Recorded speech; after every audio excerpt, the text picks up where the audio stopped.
गैब से फजल के सामान हुए जाते हैं, मरहले सारे ही आसान.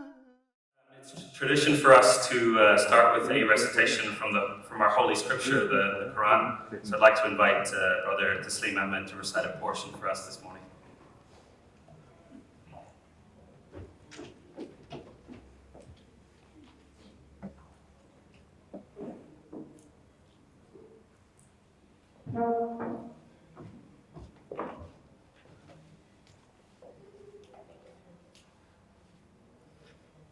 السلام عليكم.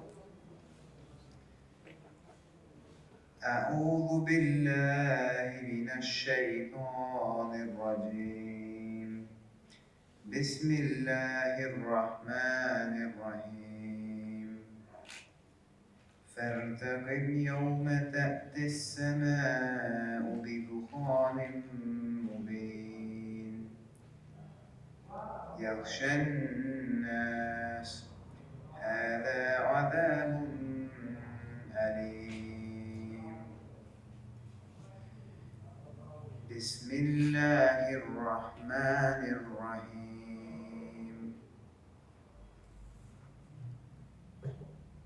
ويل لكل همزة لمزة الذي جمع ماله وعدده يحسب أن ماله أخلده كلا لينبذن في الحطمة وما أدراك ما الحطمة نار الله الموقدة التي تطلع على الأفئدة إنها عليهم مؤصدة في عمد ممددة.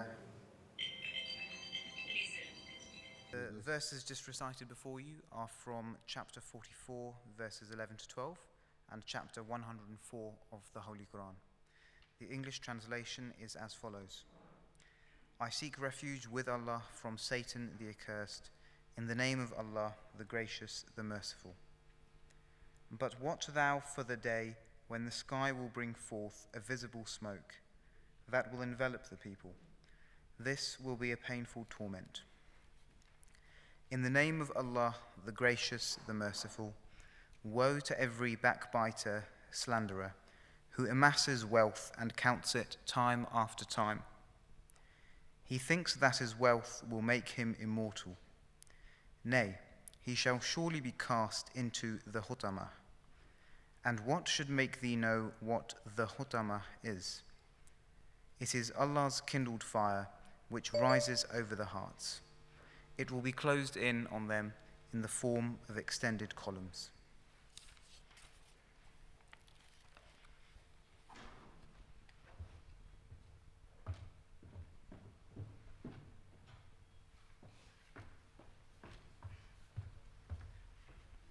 Thank you, Taslim.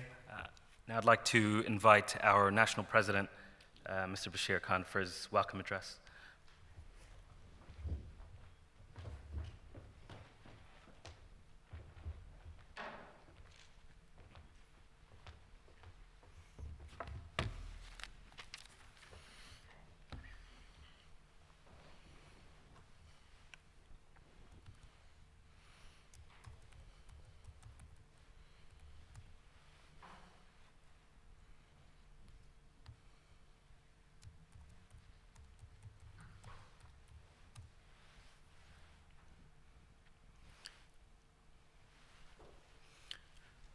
أعوذ بالله من الشيطان الرجيم بسم الله الرحمن الرحيم.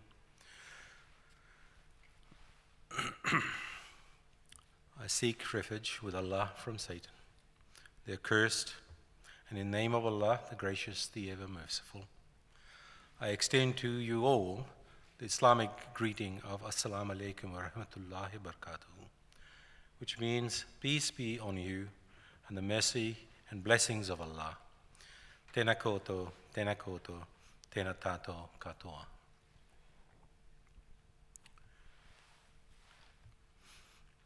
On behalf of the Ahmadiyya Muslim community, it is a privilege to welcome all of our honored guests, especially our representatives from the government, and in particular, all of our community leaders, our respected, esteemed panel of speakers that's here, and particularly I'd like to acknowledge our chief guest for today, Mr. Mervin Singha, the Chief Executive of the Ethnic Communities Officer, Mr. Meng Foon, the Race Relations Commissioner, and Mr. Foon has been a regular visitor to our community's events, and we're always very pleased to have him.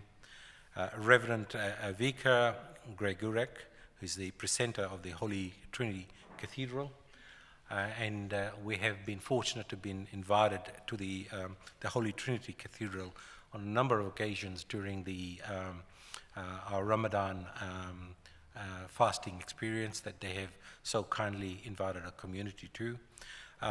Number of MPs that have shown up, and of course I'd like to acknowledge Helen White, Dr. Nehru Leavasa, and I think shortly we will be hopefully joined by Melissa Lee as well. I'd like to acknowledge Jeet Sachdev, who's the president of the Bharatiya Samaj community, and a number of the ethnic communities advisors that have made the effort to come here. It's important for us, I guess, in today's terms, the gathering is quite unique and special for our community in many ways. And by the grace of Almighty God, we've managed to congregate today, and it's probably one of the first we've had after a long time, given the risk of pandemics. And of course, there's a number of other winter flu that's been going on. And for those who have actually managed to come here, we certainly are grateful, and that it's by Allah's grace and mercy that we're enjoying the fruits of those sacrifices. And it's great to have you here. In terms of today, Islam focuses on securing peace in every sphere of human activity. It encourages all to promote education, respect, and tolerance, improve social and interfaith harmony, support charitable causes, and serve humanity regardless of race, creed, or color. The Ahmadiyya Muslim community is dedicated to establish peace at all levels and to protect the basic human rights at all times. Today's symposium is important not only for New Zealanders, but for the rest of humanity. The images that I have portrayed on my presentation on the other side, whilst it may be disturbing, it gives us all a sense of looming danger that is imminent yet avoidable. We have invited a number of esteemed members of the panel who will present their views on the very important topic we have chosen, which is World War III, a real possibility. Next slide, please. For the benefit of those who are not quite familiar with our community, I will briefly give an overview of the purpose of why we have gathered here today and a quick background on our global community and leadership. And since its inception in 1889, the Ahmadiyya Muslim community has been leading a global effort to revive the true, peaceful message of Islam as taught by the Holy Prophet Muhammad, peace and blessings of Allah be upon him. Within Islam, the Ahmadiyya Muslim community is a sect which was established in accordance with the prophecy made by the founder of Islam, the Holy Prophet Muhammad, peace and blessings be upon him, over 1400 years ago. In this respect, the Ahmadiyya Muslim community is unique because though the Holy Prophet, peace be upon him, prophesied that Muslims would split and divide, he did not mention any other sect directly. In his prophecy, the Holy Prophet, peace be upon him, foretold of a time when the majority of Muslims would have forgotten the true teachings of Islam and their acts would not be in accordance with the religion. Alongside this, the Holy Prophet also gave the glad tidings that at a time of such spiritual decline, Allah the Almighty would send a person as the promised Messiah and Imam Mahdi, or the guided one, he who would enlighten the entire world with the true and peaceful teachings of Islam. And we, Ahmadi Muslims, believe the founder of our community to be the promised Messiah and the Mahdi, or the reformer, who has been sent according to the prophecies of the Holy Prophet of Islam. During his life, the promised Messiah shined an eternal light upon Islam's true teachings and informed the world what Islam truly represents. Hence, the first point I wish to make clear is that the Ahmadiyya Muslim community should not be considered a liberal or reformist sect of Islam. Rather, we are following the original teachings of Islam as prescribed by the Holy Quran and the Holy Prophet Muhammad, peace be upon him. Those noble teachings can be summed up in just 2 lines: to love your Creator and fulfill His rights, and to love His creation to fulfill their rights. Thus, the Muslims are taught to show love, compassion, and kindness to all of God's creations, especially to humanity, which Allah has deemed as the best of creation. It is absolutely true that we Ahmadi Muslims are peace-loving and to seek to build bridges of love and hope between different religions and different communities. However, this is not because we have deviated from Islam or modernized it in any shape or form. Rather, it is because we follow Islam's authentic teachings. Next slide, please. A man of God, or God's man of earth, His Holiness Mirza Masroor Ahmad, is the 5th Khalifa or Caliph of the Ahmadiyya Muslim community, elected to this lifelong position of 22nd of April 2003. He serves as the worldwide spiritual and administrative head of an international religious organization. His Holiness is the world's leading Muslim figure promoting peace and inter-religious harmony. Through his sermons, lectures, books, and personal meetings, His Holiness has continued to advocate the worship of God Almighty and serving humanity. He also continually advocates for the establishment of universal human rights and a just society and a separation of religion and state. Our head of the Ahmadiyya Muslim community,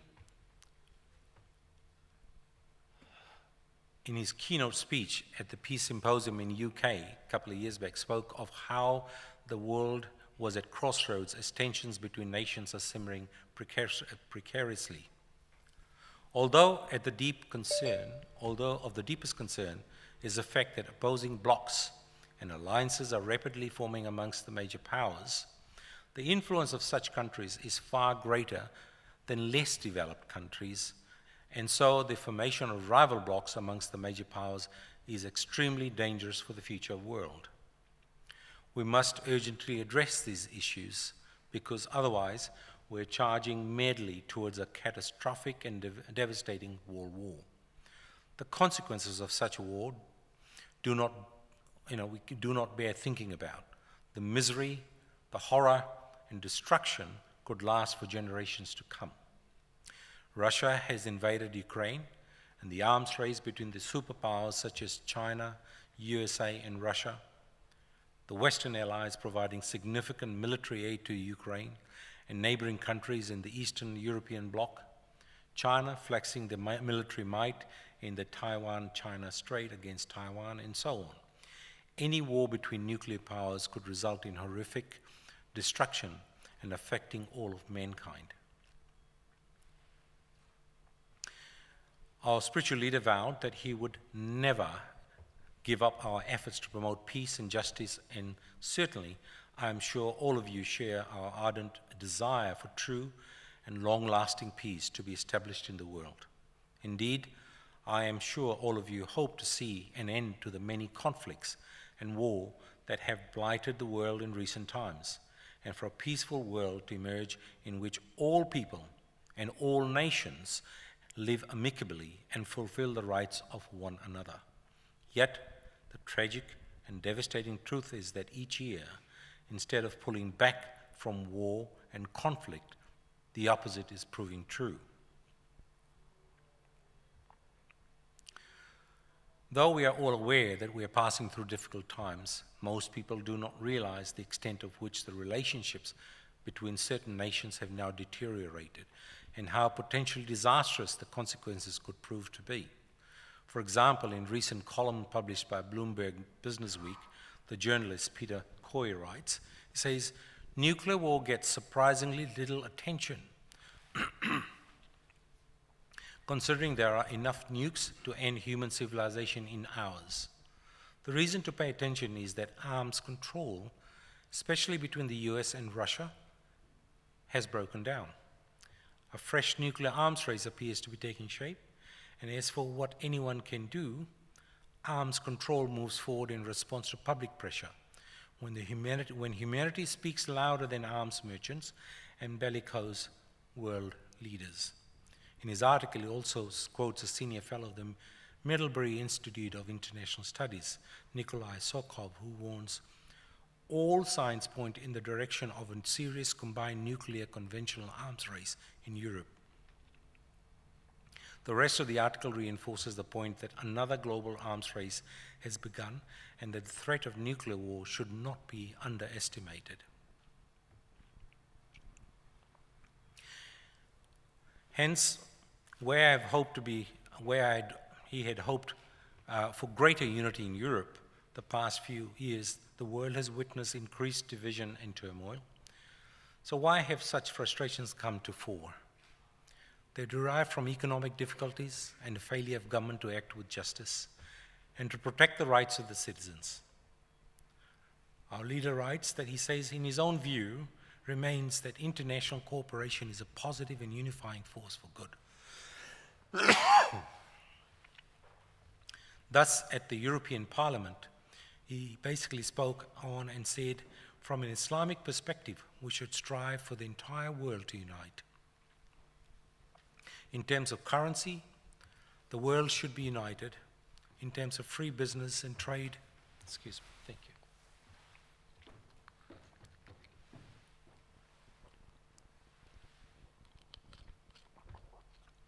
In terms of free business and trade, the world should be united. And in terms of freedom of movement and immigration, cohesive and practical policies should be developed so that the world can come united. Consequently, the Islamic viewpoint is that the peace can be achieved through unity, yet regretfully, instead of uniting, we are seeking separation and prioritization of our individual interest over the collective interest of the world. I believe that such policies will and already are undermining world's peace and security. According to Islam, for peace to prevail, justice between nations is a prerequisite. Where countries face difficulties, other nations should seek to help them selflessly without pushing their own agendas. For example, the Holy Quran states that if there is a war, or conflict between two parties, other nations should mediate impartially and seek to bring about a peaceful settlement. However, if one side continues to be unjust and does not move towards a peaceful outcome, then the other nations should unite to stop the aggressor. Once the aggressive nations or party remains from wrongdoing, Islam categorically instructs that revenge should not be sought through unjust sanctions or by plundering their resources. Ladies and gentlemen, my short discourse was hopefully a prelude to set the scene for our esteemed panel to ponder upon and hopefully generate the sufficient interaction and constructive dialogue that may follow. With these few words, I pray that every nation, every person come to fulfill the rights of others, and may justice prevail over all forms of injustice.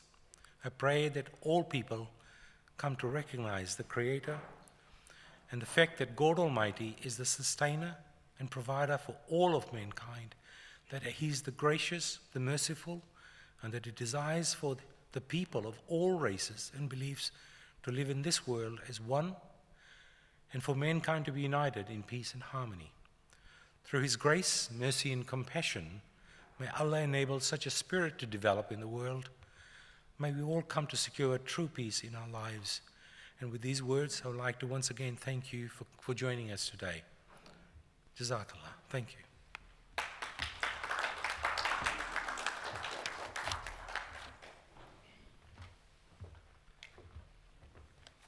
Thank you, Mr. President. Bashir Khan's just coming out of a bit of a battle with some sort of a flu. It's not COVID, he tells us, but so he's done really well to get through that. So thank you very much, Mr. President. Our first speaker is Mervin Singha. Mervin currently serves as the Chief Executive of the Ministry for Ethnic Communities. In 2018, he was appointed Executive Director of the Royal Commission of Inquiry into Historical Abuse in State Care and in the Care of Faith-Based Institutions.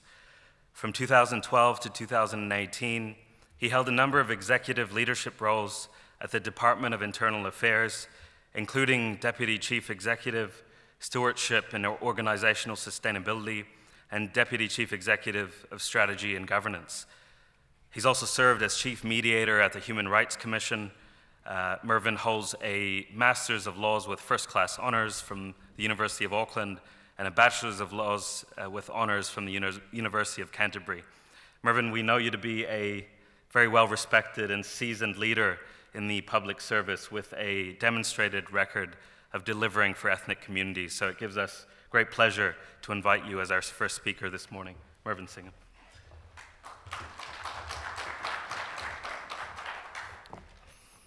Inga mana, inga reo, inga waka, tēnā koutou, tēnā koutou, tēnā koutou katoa. Assalamu alaikum, shalom, namaste, sastriakal, ni hao, slamat pagi. A very good morning, everyone. It is a real pleasure to be here today, and thank you for that very generous introduction. I'd like to acknowledge the National President, Bashir Khan, the Race Relations Commissioner, Meng, Foon, Reverend Ivica, Gregurec, Imam Shafiq Rehman, and Eqbal Khan, and all the community leaders and community people who work so hard in the community here as well today. Ladies and gentlemen, the topic of peace is elusive. We all crave for peace, yet it seems so challenging to achieve, as Bashir just shared in his speech. So thank you so much for initiating this discussion at a peace symposium this morning on how to create peace and to avoid war. We need many more conversations like this in the community. A range of factors have influenced how we see the future. So we know COVID-19 has cast a long shadow on the world. Its impacts are still unfolding well beyond the health impacts. We know there are mental health impacts and economic impacts, and the prolonged ambiguity is gradually beginning to manifest in our communities. The war in Ukraine has created unprecedented geopolitical shifts. We don't know the outcome yet of all this, but we know it will create uncertainty for global security for the foreseeable future. As if this wasn't enough, we see dramatic climate changes that are occurring around us now more than ever. People expected some of these changes in about 20 years, but they're happening right on our doorstep, as we saw in the Nelson region, in the floods in Pakistan and the European forest fires. People across the globe are anxious, just as we are in New Zealand, and in times of adversity, the best and the worst of people, of human beings, it comes out. Human beings are social animals that behave as tribes. When times get tough, we become fearful and hunker down with people of like mind. It's no surprise then that in our current environment, we've begun to see rising trends of racism, from Islamophobia, anti-Semitism, and anti-Asian Semitism. In some countries, it's gone up by 500%, which is truly worrying. In other countries, people have become divided along political lines. These divides are so deep that people can no longer respect the opinions of the people they do not agree with. Their minds are clouded by anger so much that they cannot discern the truth. And it seems to all of us that peace is slipping from our grasp, and we're beginning to talk about war, understandably. I was watching a YouTube recently of a group of people, including young people, who are engaging with a panel of politicians. And they were talking about all these gloomy things that I've just described and what I've just said. And this young man listening put up his hand and said, panelists, can I ask you, with everything that you're describing, Have I got anything to live for? Is this it? And why should I carry on living?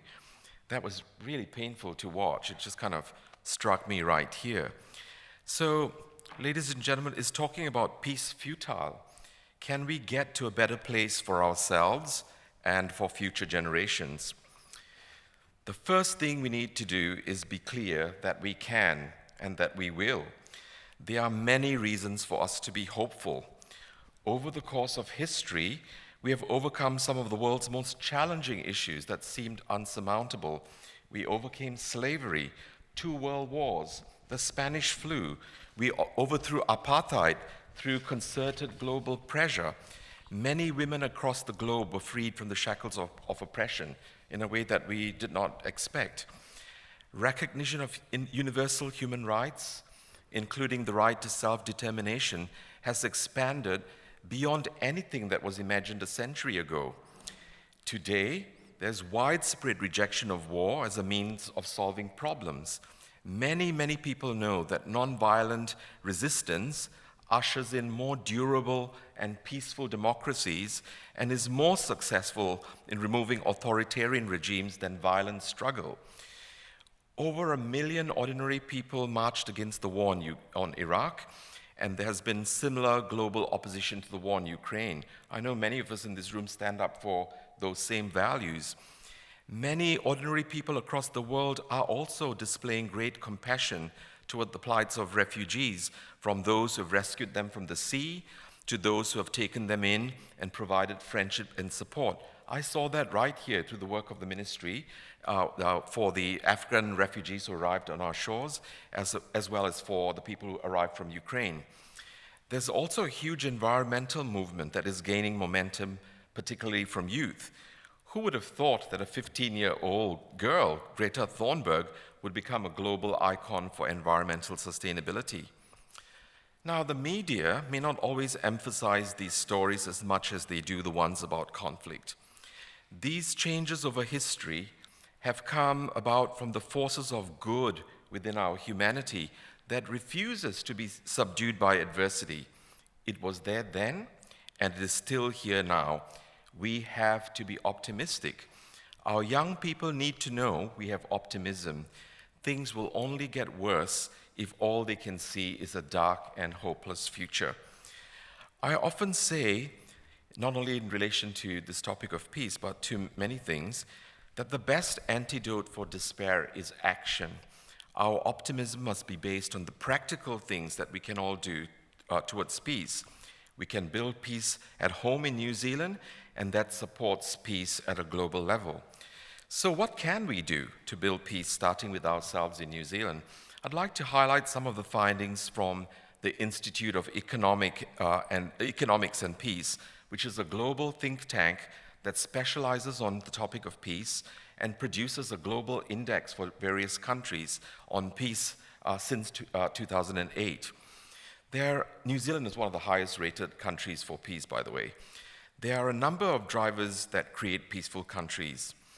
These, as I call them, pillars of peace, represent the type of society we live in and the critical role that the government plays in shaping a peaceful society, which then, in turn, can influence global peace. In democracies, communities have a role to play in choosing the type of government they want through their vote. People don't always recognize this, and it pains me in the Office of Ministry for Ethnic Communities when we see people who do not vote from our communities, because that vote, people have died for that one person, one vote right. We can choose governments that build the foundations of peace or those that do not. We can also help shape the type of society we live in through direct activities in the community, like this one this morning. So let me summarize these pillars of peace briefly. The first one is about our government's focus on international relations, something that the President alluded to before. We have more power than we realize in deciding the government we choose to govern our country. People need to vote in governments that are focused on peace. We all know what happens when people choose governments that are focused on conflict. They create a tinderbox that causes the whole world to catch on fire. So that is the first thing that anyone in this room and beyond can do: vote in governments that promote peace. Our country's relationships at a global level has implications for peace. Research tells us that countries with positive external relations are more peaceful. They tend to be more politically stable, are regionally integrated. They know what's going on in their region and what's going on diplomatically in other countries in their region. They have low levels of organized internal conflict as well. In these countries, diplomatic solutions that call for compromise are seen as superior to the use of force.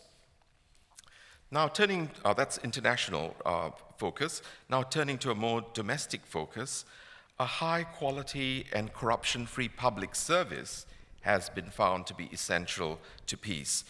Imagine, ladies and gentlemen, living in a country where you had to bribe officials to get critical public services like a hospital bed.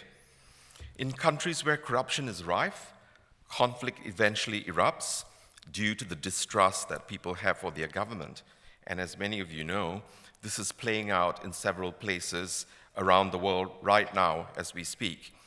The government needs to engender trust and encourage civic participation to maintain the peace. This includes upholding the rule of law, where everyone, rich and poor, irrespective of race, culture, or creed, are equally subject to the law, that the powerful don't have special exceptions, as it were. Apart from being corruption-free, people also need to have equitable access to government services. And this can be a problem for some of our ethnic communities who come from different countries where they now have language barriers or they don't understand the services that are being provided to them. There are some services like health and justice that only the government can provide. No one else can provide a court of law to adjudicate on a matter, or health services the way the government can. Everyone needs equitable access to services like this, or they will be left behind. In peaceful countries, the research tells us, there's equity of access to resources such as education, health, and other critical public services. And that's one of the priorities of my ministry for ethnic communities, ensuring that ethnic communities that comprise almost 20% of our population, that they have equitable access to government services. Economic equality also contributes to peace. All around the world today, people are talking about economic inequalities between rich and poor. The 99% movement that many of you know was all about that. There comes a tipping point when inequalities can no longer be tolerated by people. We can cope with some income gaps between groups of people, but when people have no social mobility to get to where they are currently, to where they want to be, then we have a problem. Many youth riots we have seen around the world in the past decade and beyond emerged from youth who felt they had no future. This type of civil unrest then becomes fertile ground for opportunistic leaders who seize the space to promote hatred and ideologies that erode peace. We've seen that in so many countries where exactly that has happened. Another pillar is education. Education is essential to peace. An educated community is more discerning about the choices they make for the well-being of their people. Education creates shared human capital, which in turn supports societies to harness the fruits of knowledge that lead to progress. It also helps societies build resilience and to adapt to our changing world. Environmental changes, for example. What sustainable technologies can an educated community create to be the insurance for some of these problems that we're seeing? The world is changing so rapidly that we need higher levels of education now more than ever to solve the many problems that are emerging as a result. I'd like to move to businesses. People often don't think that businesses have anything to do with peace, but they do. A stable and fair environment for doing business is critical to peace, research has found. Countries that have businesses that are competitive and productive are the most peaceful countries. And there was a Treasury study done some years ago in New Zealand that showed a virtuous cycle between a productive economy and an inclusive society. The more inclusive and cohesive we are as a society, the more productive is our economy. And it works the other way around too. The more productive is our economy, the more it supports the development of social inclusion. Information is another pillar of peace. If information is power, if we want peace, we need to allow free flow of information from our community, in our community. Peaceful countries have free and independent media that disseminates information openly, and we tamper or tinker with this at our peril. Today, the independence of media is being compromised in many countries across the world, where journalists are being imprisoned at an unprecedented rate that we've never seen before. Increasing misinformation and disinformation is also clouding our ability to access the facts. And I'm constantly surprised what we're hearing in the Ministry for Ethnic Communities from some of the people we speak to. One of them recently, was a very credible person I might add, said that vaccines are a form of surveillance by the government. It has chips, you've heard this before I'm sure, chips that go into your body through the vaccine that allows the government to put you under surveillance. That erodes trust in government and therefore peace. It is mind-blowing to me, ladies and gentlemen, that in a world that is so connected through information technology, that we've become so disconnected from each other and from the truth. We need open and transparent flow of information that is not contorted by commercially driven algorithms. That's what's happening on social media. The final pillar of peace is the acceptance of the rights of others. This, for me, is one of the most critical pillars because it defines how we all live in a pluralistic society. The laws of our country need to guarantee basic human rights and freedoms to everyone. These rights need to support different ethnic, linguistic, faith-based, and socio-economic groups to respect each other and uphold the acceptance of the rights of others. We all need to cherish the human rights of others even when it offends us. I know that you will agree with me that the ability to embrace others we do not agree with lies at the center of our humanity. And that is one of the huge benefits that interfaith dialogue can bring in terms of promoting peace. This is true in relationships between people as much as it is between nations. It is easy to live in peace with people we agree with, but much harder when we have to live in peace with people we don't agree with. We are truly stronger when we can. This respect for others and our ability to sit with those we disagree with in the spirit of conciliation is the strongest foundation for peace in my thinking. Today, there are many controversial topics being discussed in communities: abortion, institutional racism, rainbow community rights, and other issues that are pushing the boundary of our values. Some of these discussions enrage people and create conflict. That is when our commitment to peace is most tested. But these issues also open the doors to our understanding of other people's opinions and to genuinely appreciate our pluralism. I'll sum up by saying that Kofi Annan once described New Zealand as a country that works, because there are many countries that do not. It works because of the type of people we are, the type of people in this room here today. We have high levels of trust between community and the government, relatively peaceful race relations, one of the lowest corruption indexes in the OECD, a high-quality education system, and revered human rights, including the right to freedom of expression. In all these elements, they bode well for peace in our country, but we must never take them for granted, and we must work hard to cherish and preserve them. We are not perfect, ladies and gentlemen, and there's much work that still needs to be done, but we can continue to be a beacon of peace for the world. Ladies and gentlemen, little drops of water make a mighty ocean. Peace starts with each one of us making a small contribution. I have spent 27 years of my career in the public service working in the field of human rights, conflict resolution and social justice here and in other countries, I have learned that creating peace in the world can only be possible if we start with finding peace within ourselves. And that is a contribution of the great faiths of the world that urges us towards doing that. When we are at peace in ourselves, we can help others find it within themselves. When people live together peacefully, it becomes something precious that we treasure and we just do not want to lose. We preserve it. As the Dalai Lama once said, world disarmament can only begin from disarmament from within us. That is probably the very best place to start in building peace. No reira tēnā koutou, tēnā koutou, tēnā koutou katoa.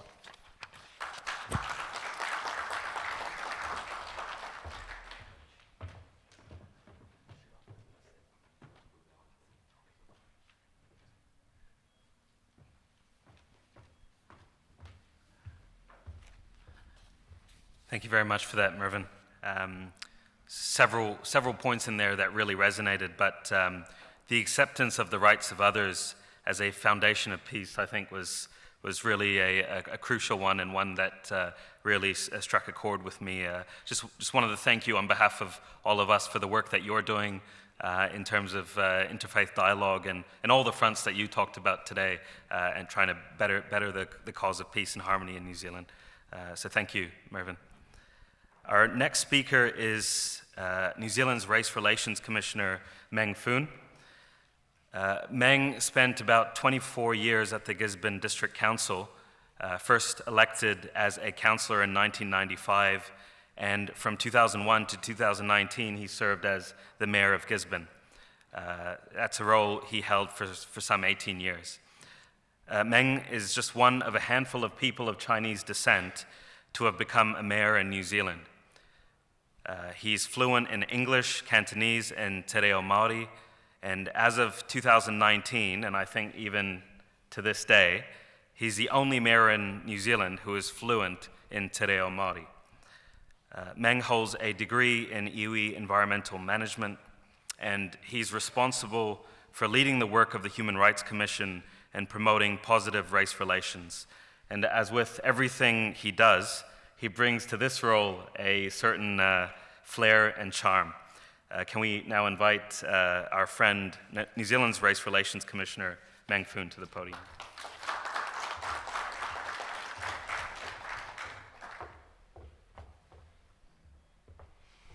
Morena, good morning. Tēnā tātou ku whakawhāiti nei, kei raro te koro wai o te rongo pai. Thank you for us gathering here under the cloak of peace. Kei raro I o tātou mātua tīpuna e manaki e tiki tia ki a tātou in the auspices of our ancestors who have fought hard for peace, that we are here right in this hall. And assalamu alaikum, shalom, namaskara, ni hao, g'day, bonjour. Awesome to be with you. Thank you, Bashar, for getting us together to have a chat about peace globally. Can World War III happen? Just want to acknowledge all our dignitaries. I see Helen, Melissa, Nero, our MPs at the heart of decision making in our country. So important. Acknowledge the establishment of the Ministry of Ethnic Communities. Hence Mervin has got a job, and so that's great.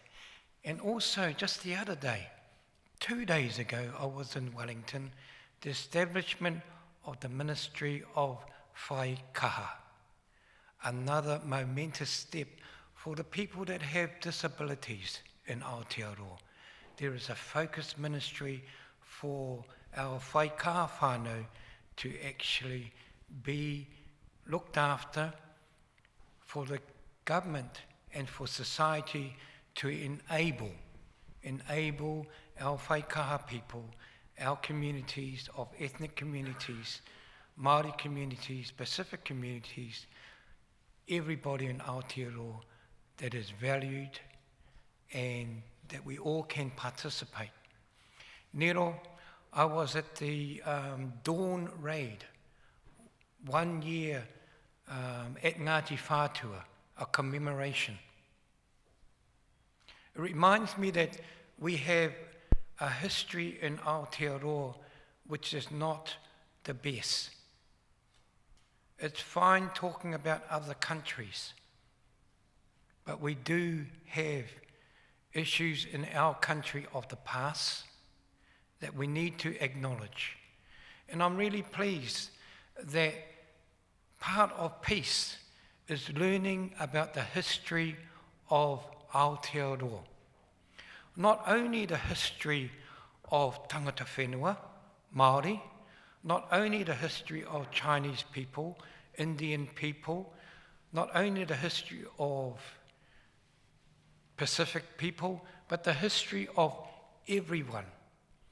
And the wonderful thing about the Ministry of Education and the government, it has created a space to enable all of our histories to be taught at our education level. It is mightily important that we learn about the history of our backyard first. And where we live has a rich history, a tapestry of history of good, bad, and the ugly. And it is that history that needs to be acknowledged and listened to and learnt about before we can actually move forward to actually create more harmonious communities going forward. I'm dovetailing into many of the aspects that our keynote speaker Mervin has spoken about, but I'm going to say you are awesome. And the first piece is with yourself. Can you create this peace, or Ivica will say the peace between you and God and your creator and your divine person or your spiritual world? Can you have peace in the beginning first? Because even though my role is there to maintain and enhance harmonious communities, and when I come from the East Coast, they say we live in paradise. And the Ethiopia of paradise is fantastic because we hear paradise in many realms of kōrero today, and just want to acknowledge the prayer again that actually talked about paradise. And as a country, we have human rights, we have the Bill of Rights, we have rights for tangata whenua, we have rights for everyone, religious freedom, a safe home, free education, health care, but we tend to abuse it. Free education. You know, like Mervin said, in some countries, that education is not free, it's not fair. I was actually on a Zoom the other day where the girls, a girl from Afghanistan, she was beside herself that she could not go to school. She was suppressed. I was in Rwanda a couple of months ago, 5 o'clock in the morning. The children are walking to school.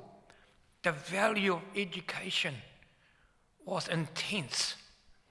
You didn't have to say, child, you need to go to school. They wanted to go to school. Here in my city in Gisborne, 1 kilometre from a high school, they said, Mr. Mayor, we need a bus.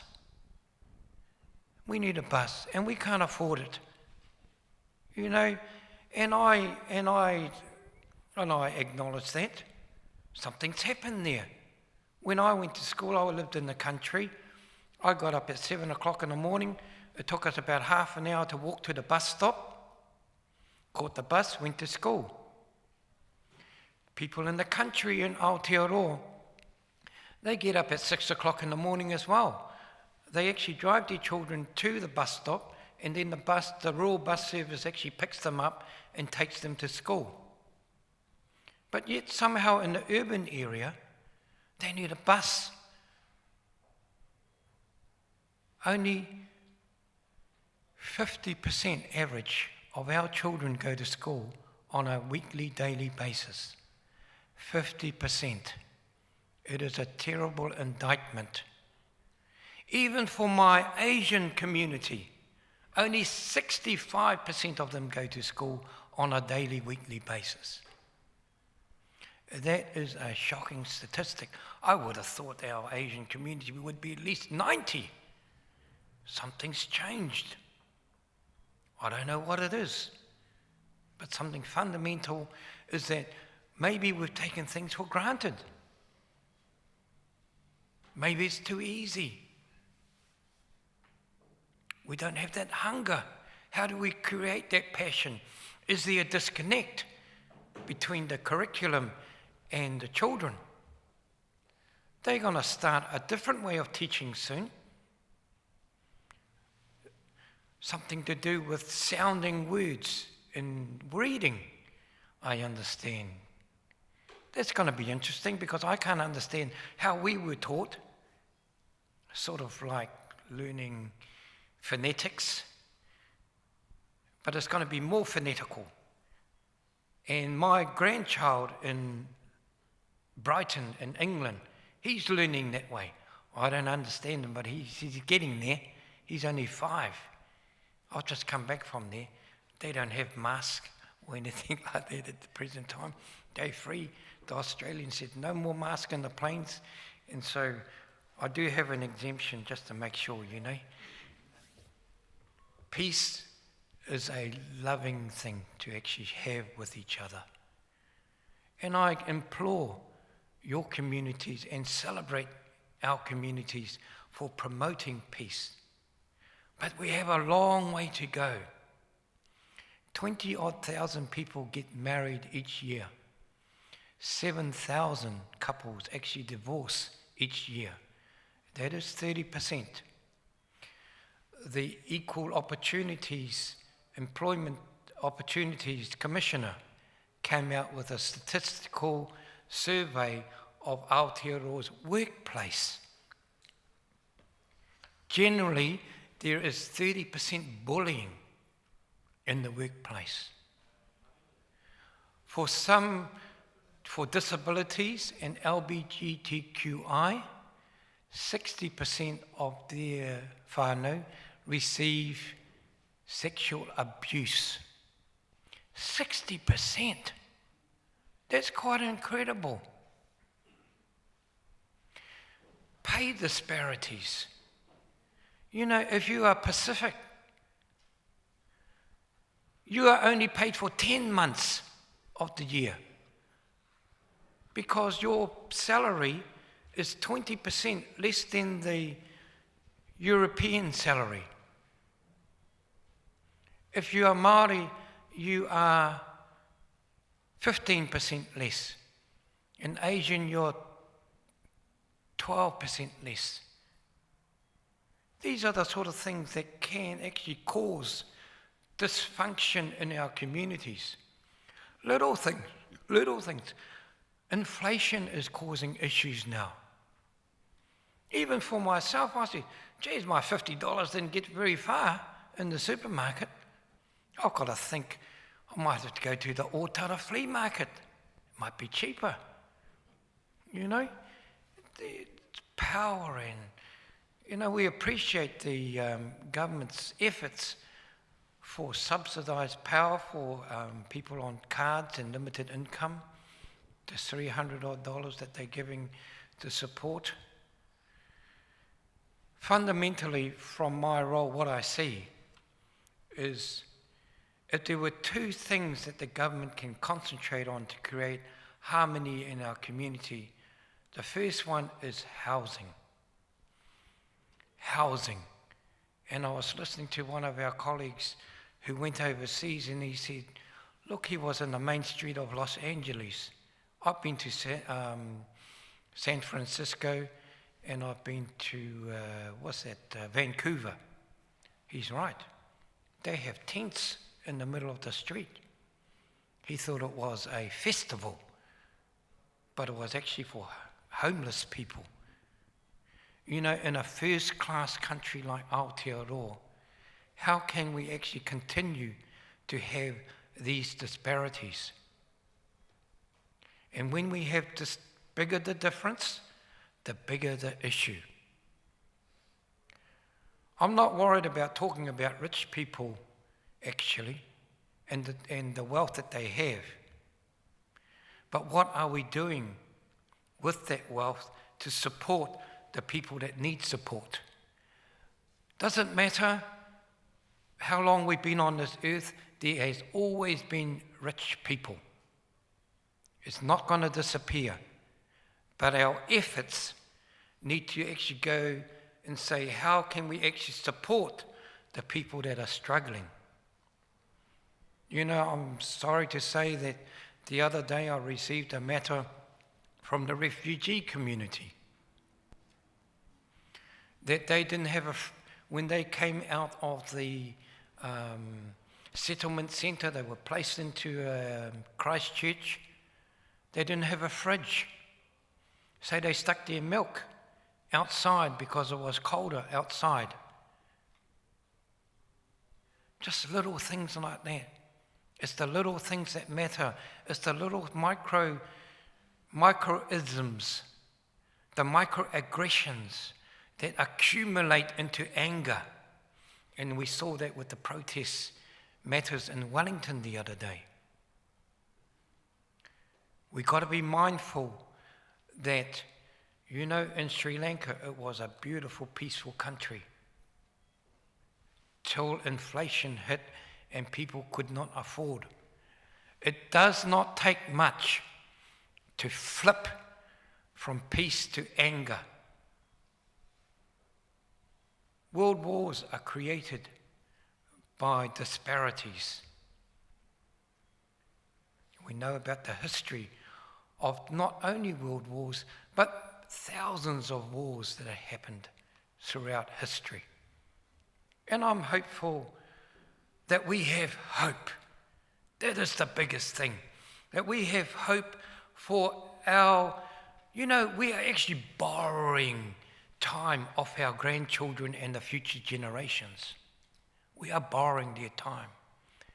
We are generally living in the most peaceful time in the last 50 years in humanity. But that has been disrupted. And I feel that the biggest world disruption is actually the climate change that we're having. It's happening often. It is scary. Can we stop it? Very difficult. We might have to adapt. You know, I'm very pleased to be living in Aotearoa, but more particularly, you know, our Māori communities, our iwi, that have been in Aotearoa, that has suffered from having all of the land in Aotearoa and now having only about 5%. How peaceful our Māori communities are. You have a look in other countries, the minority communities are very disruptive. I want us just to take note of that. It is very important. And I note that whenever Māori are fighting for their rights, they are never violent. Even with all their land gone, even with the suppression of their language, even with taking away the very leaves, the practices that they use, the leaves in the forests, to actually cure themselves under Tohunga Suppression Act.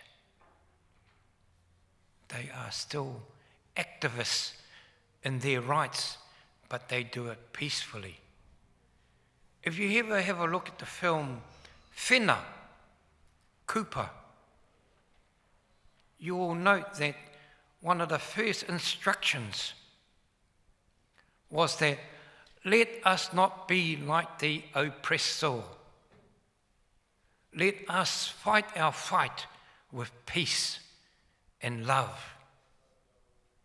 And they marched all the way from Te Kā, the north, right to Parliament in Wellington, without thousands, without throwing stones at windows, burning down buildings like I see in other countries. No violence at all. Fighting for Te Reo, 1975. Peaceful march to Parliament again. LGBTQI rights, the right to be acknowledged, the right to marry. You know one thing, a good thing about New Zealanders? We have a good fight, a peaceful fight. And there's a lot of freedom of speech. Some of this freedom of speech we don't like, but it is the right for people to express. We get over it. We have to debate. The law is passed, it's done. Marijuana, medicinal.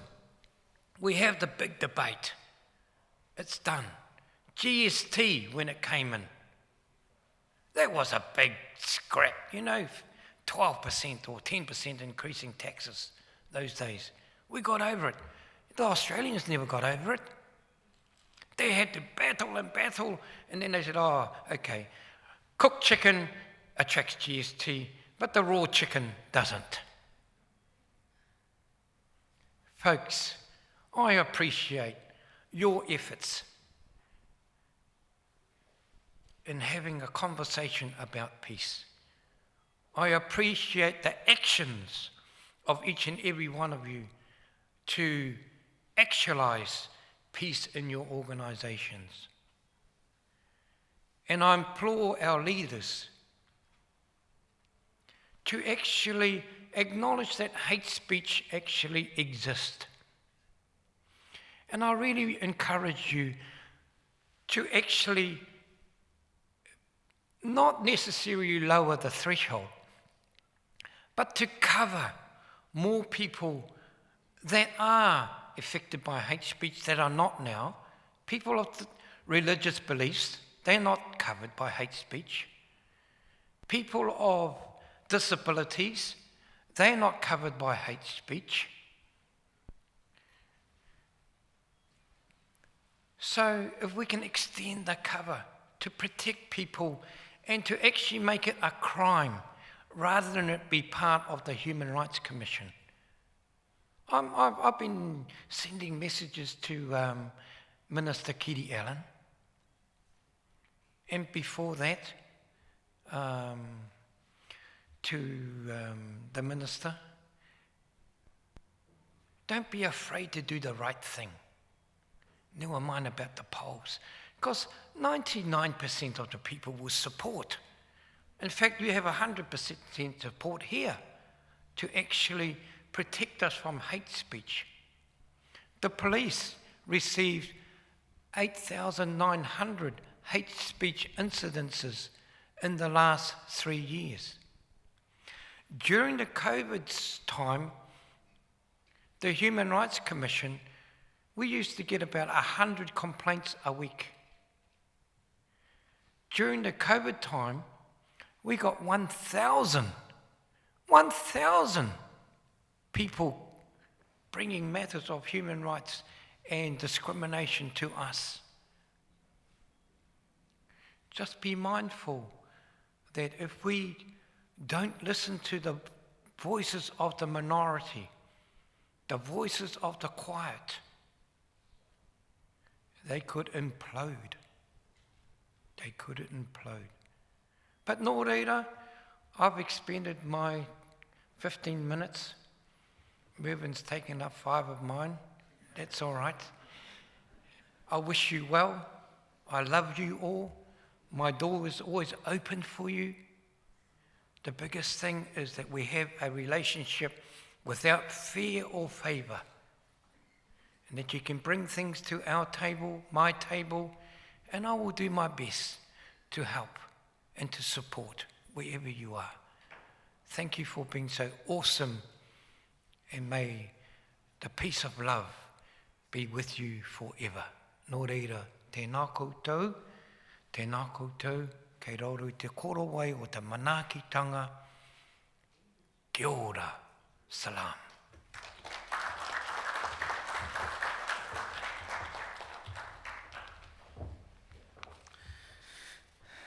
Thank you for your kōrero, Meng, and in particular for highlighting some of the issues here at home that we need to ensure that we get on top of as a starting point for ensuring peace. And of course, you also highlighted the effects of, or the damaging effects of disparity and the effects it can have in terms of starting world wars. So it's plenty of reason for reflection and pause, Meng. Thank you very much. Our next speaker is Reverend Ivica Gregurec. I think I got that right? Yeah? Okay. Reverend Ivica was born and raised in Croatia. He studied at the University of Zagreb, obtaining his bachelor's and master's degrees in theology at the Catholic Faculty of Theology there. He was ordained deacon in 2001 and priest in 2002 in the Roman Catholic Cathedral of Zagreb. After volunteering for work in overseas missions in 2004, Reverend Ivica was assigned to an international mission community in the Solomon Islands, where he remained for some 7 years. His main roles there, I understand, were as director of formation and lecturer in theology and cultural anthropology in the Holy Name of Mary Seminary. He also undertook pastoral work as a parish priest at the Good Shepherd Parish, Red Beach, Guadalcanal. Reverend Ivica was commissioned Cathedral Precentor at the Holy Trinity Cathedral in November of 2016. The Reverend is a current member of General Synod representing the Diocese of Auckland. We're very fortunate to have him with us this morning, and I'd like to ask him to kindly take the microphone to address us.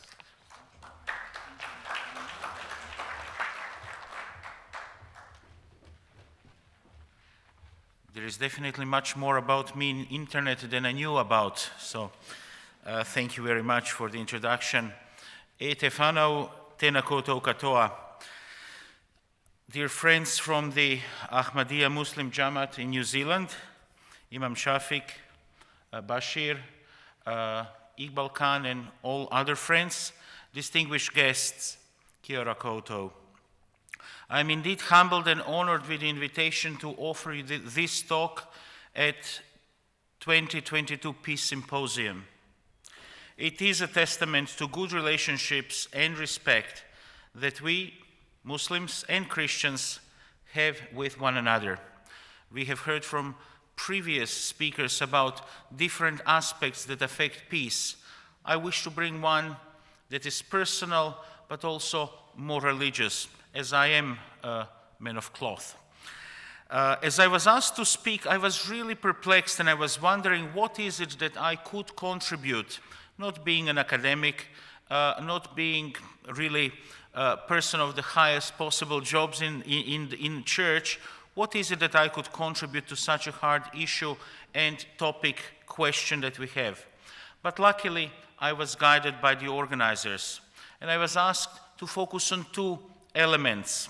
First, to speak about my background and my quite complex relationship with Central and Eastern Europe, much more than organizers probably could even imagine when they asked me to do so. Secondly, to offer a little bit of Christian perspective on peace, especially as two warring parties in the Russian aggression on Ukraine both belong not only to the general Christian tradition, but more specifically to the Eastern Orthodox Christian tradition. There is one thing that utterly annoys me, though I am a European, and of course, as European, I wish that Europe is central and in mind of everyone. But I wish to emphasize that at the moment, there are 23 major wars and wars in the world. 15 of them are in Africa.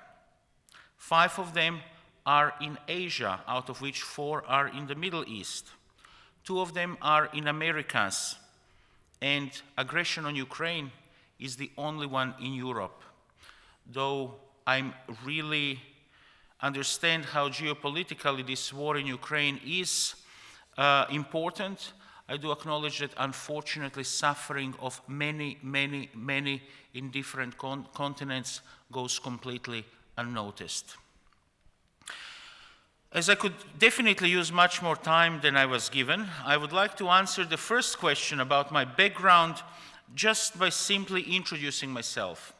I was born in 1977, at that time in a country that was known as Socialist Federative Republic of Yugoslavia. Its lifelong president and dictator Tito died only 3 years later, and 10 years after his death, the whole communist bloc collapsed. And though Yugoslavia wasn't a part of Warsaw Bloc, but one of the leaders of the non-aligned world, it was affected with the fall of communism. A year later, in 1991, clash between dictatorship and democracy, disguised under the cloak of ethnic and national struggle, erupted and led to death to that country. And we don't mention that name too often. Wars followed, first in Slovenia, then Croatia, then Bosnia-Herzegovina, and finally on Kosovo, all led from the same center, old dictatorial centralist center that wanted to govern over all.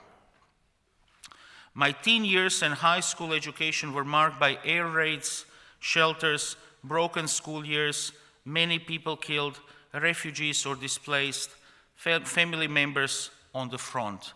Indeed, war in Balkans was first war after Second World War in Europe, some 30 years before the one in Ukraine. And liberation of Croatia in 1995 has brought peace, but trust and goodwill are something that is not achieved in fullness even after 27 years after the end of war. Living through the war has taught me how devastating and harming war is. Not just war, in fact, but in violence in all its shapes and forms. As Balkan conflict involved Catholic Croatians, Orthodox Serbs, and Muslim Bosniaks, this was the area in which the dialogue was to be held.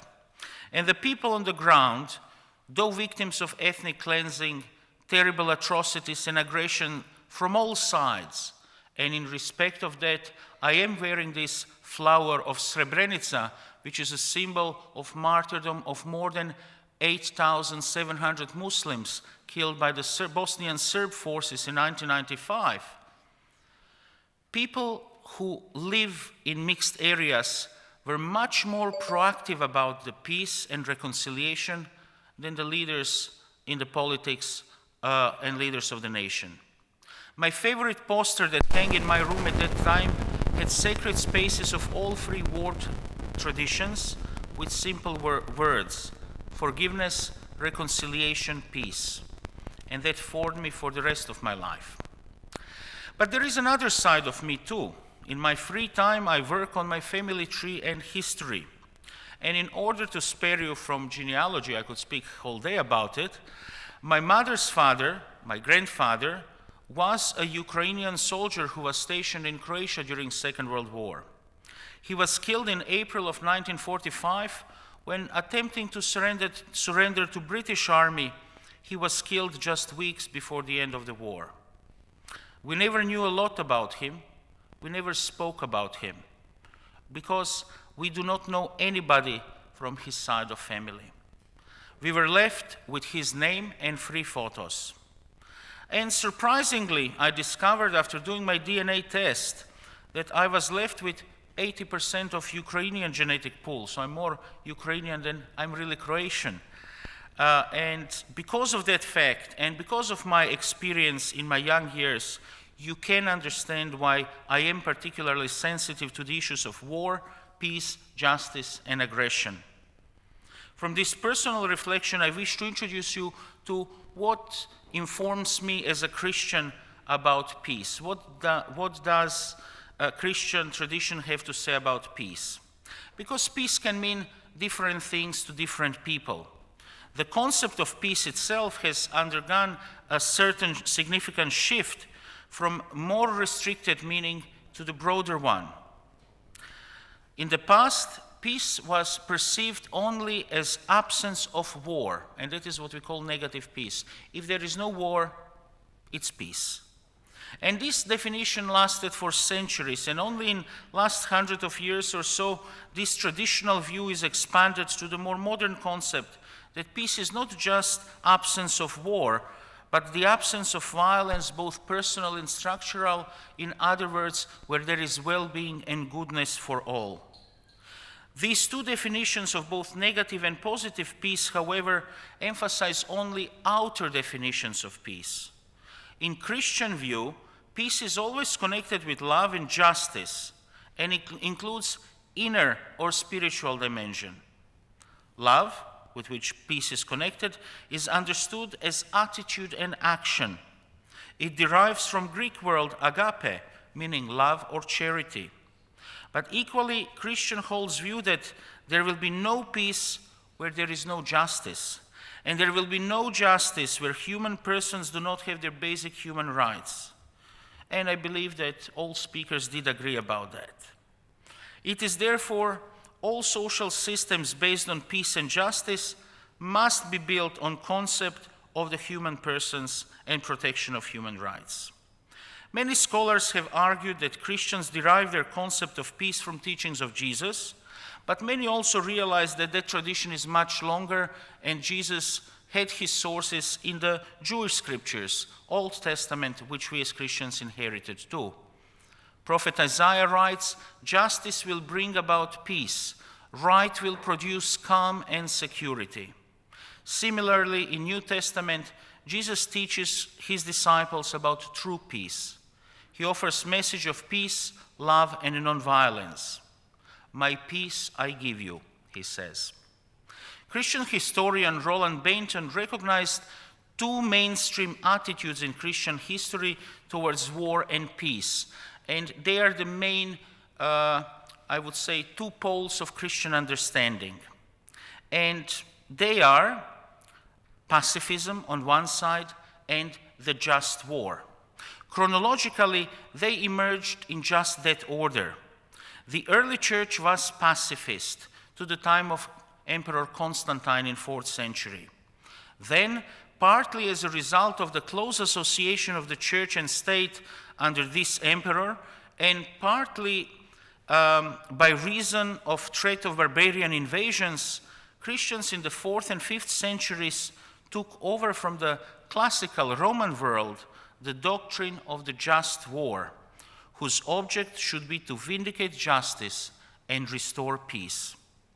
The just war had to be fought under the authority of the state and must observe a code of good faith and humanity.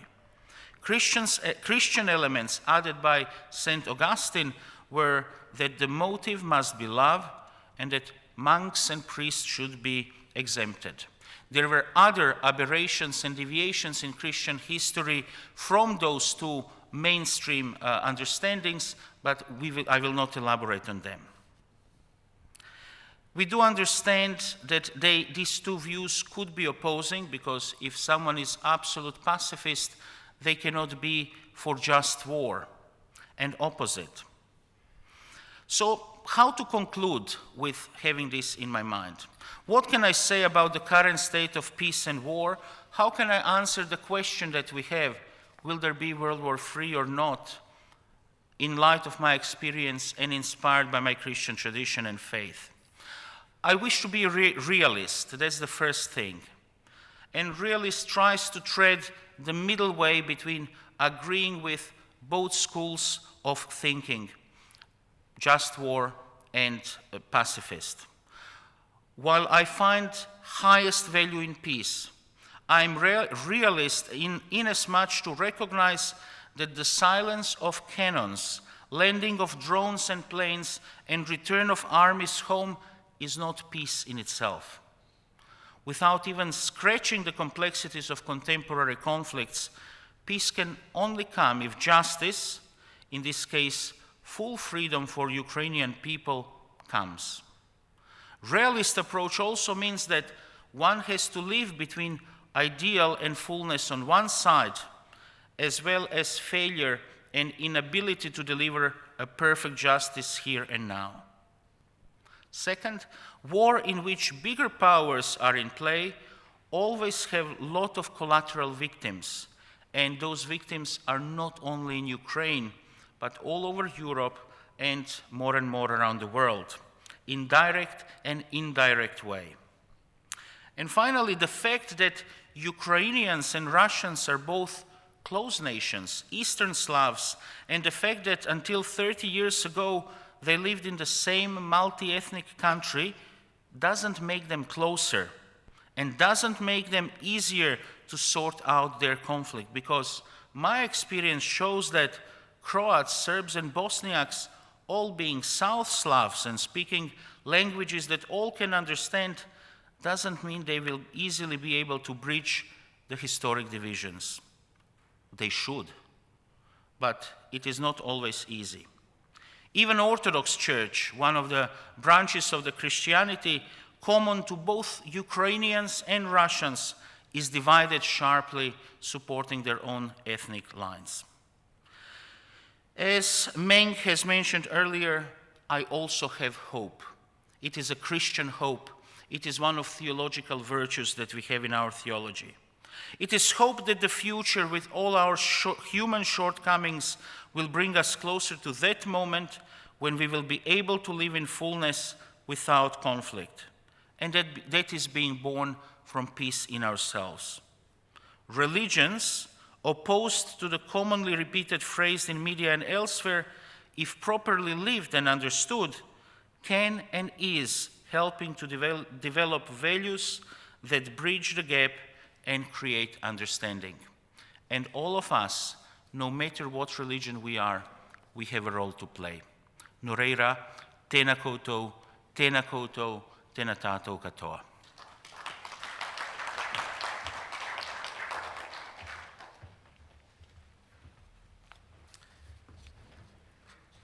Thank you, Reverend Ivica. Fascinating to hear about the topic in light of your own fascinating personal story and background, and of course in light of the Christian tradition. I had a few questions come in by text when the Reverend was speaking. The questions relate to the speeches by Meng and the Reverend. So you've got your paper on your desk. Someone will come around to collect any comments or questions that you've got. So once the final speaker has delivered his talk, we'll collect those and move on to the Q&A part of the session. Our final speaker is Imam Shafiq Rehman. Imam Shafiq is a minister of religion and the chief missionary of the Ahmadiyya Muslim community in New Zealand. He's a graduate of Jama'at Ahmadiyya, an international Islamic seminary and educational institute with branches the world over. Over a 7-year period of study, Imam Shafiq majored in Islamic theology, comparative religion, and languages. He went on to serve as lecturer at Jama'at Ahmadiyya International Rabwa in Pakistan, and for nearly 12 years, he's been posted as the central missionary here in New Zealand. Imam Shafiq is based in Auckland, where he looks after, amongst many other things, the moral and spiritual training of the community's members across New Zealand. Imam Shafiq is also just recovering from a cold, but he very kindly accepted our invitation to speak today. So our final speaker for this morning, Imam Shafiq Rehman.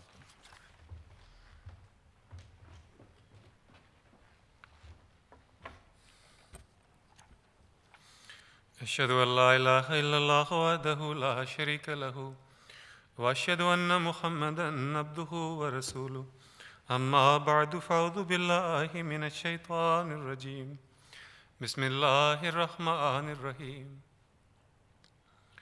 Irunga I te ingua o Allah, te atua tino atawhai te atua tohu, mo ake tonu atu. Ki Allah nā whakamoi miti katoa, ko ia te ariki o ngau katoa. Te atua tino atawhai te atua tohu, mo ake tonu atu.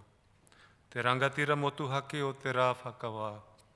Kia koe anake e koropiku nei mātou, a e rapu nei mātou, ia koea nake mo te āwhina.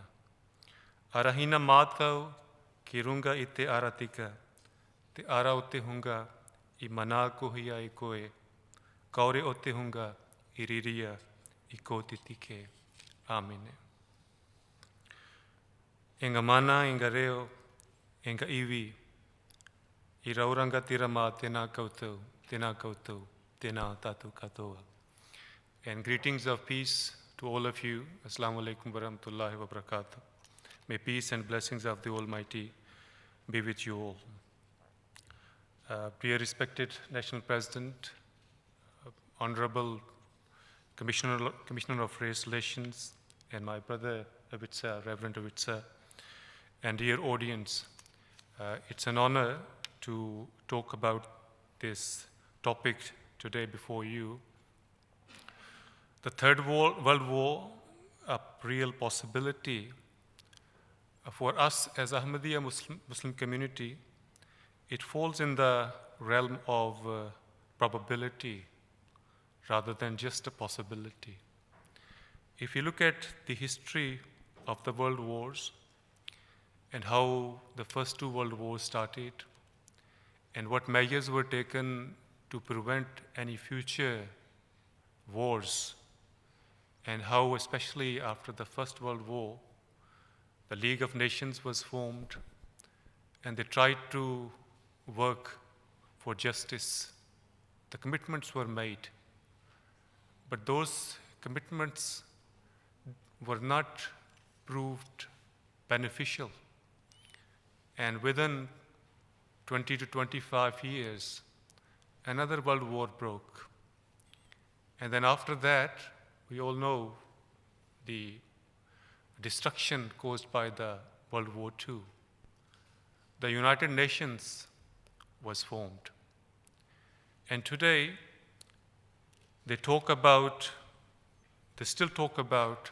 the injustices. And they talk about that the United Nations have not delivered. And it's very unfortunate that justice has not been upheld in regards to the relationship among the world nations. And that is actually the key cause, or the key root, I should say, and in a way that is also the key to establish the world peace, and that is justice.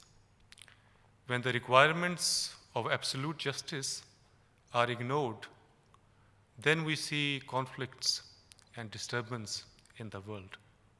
And that is what we are seeing, that the world powers, they talk of making peace, they talk of bringing or mediating treaties among the warring nations, but then because of their own vested interests, because of not showing true honesty, because of their double standards, those treaties fail. And we continue to see violence in the world. We also see that the world nations, they are ready, especially the world powers, they are not ready to give up their egos. And as the First and the Second World War broke, and at times there was no expectation that a war of that large scale will erupt, will take place. But those two wars, world wars, are a reality. And the world knows the destruction, as I said, caused by those two wars. So there is a possibility that a third world war may break out if the situation does not change, if the requirements of justice are not met. For example,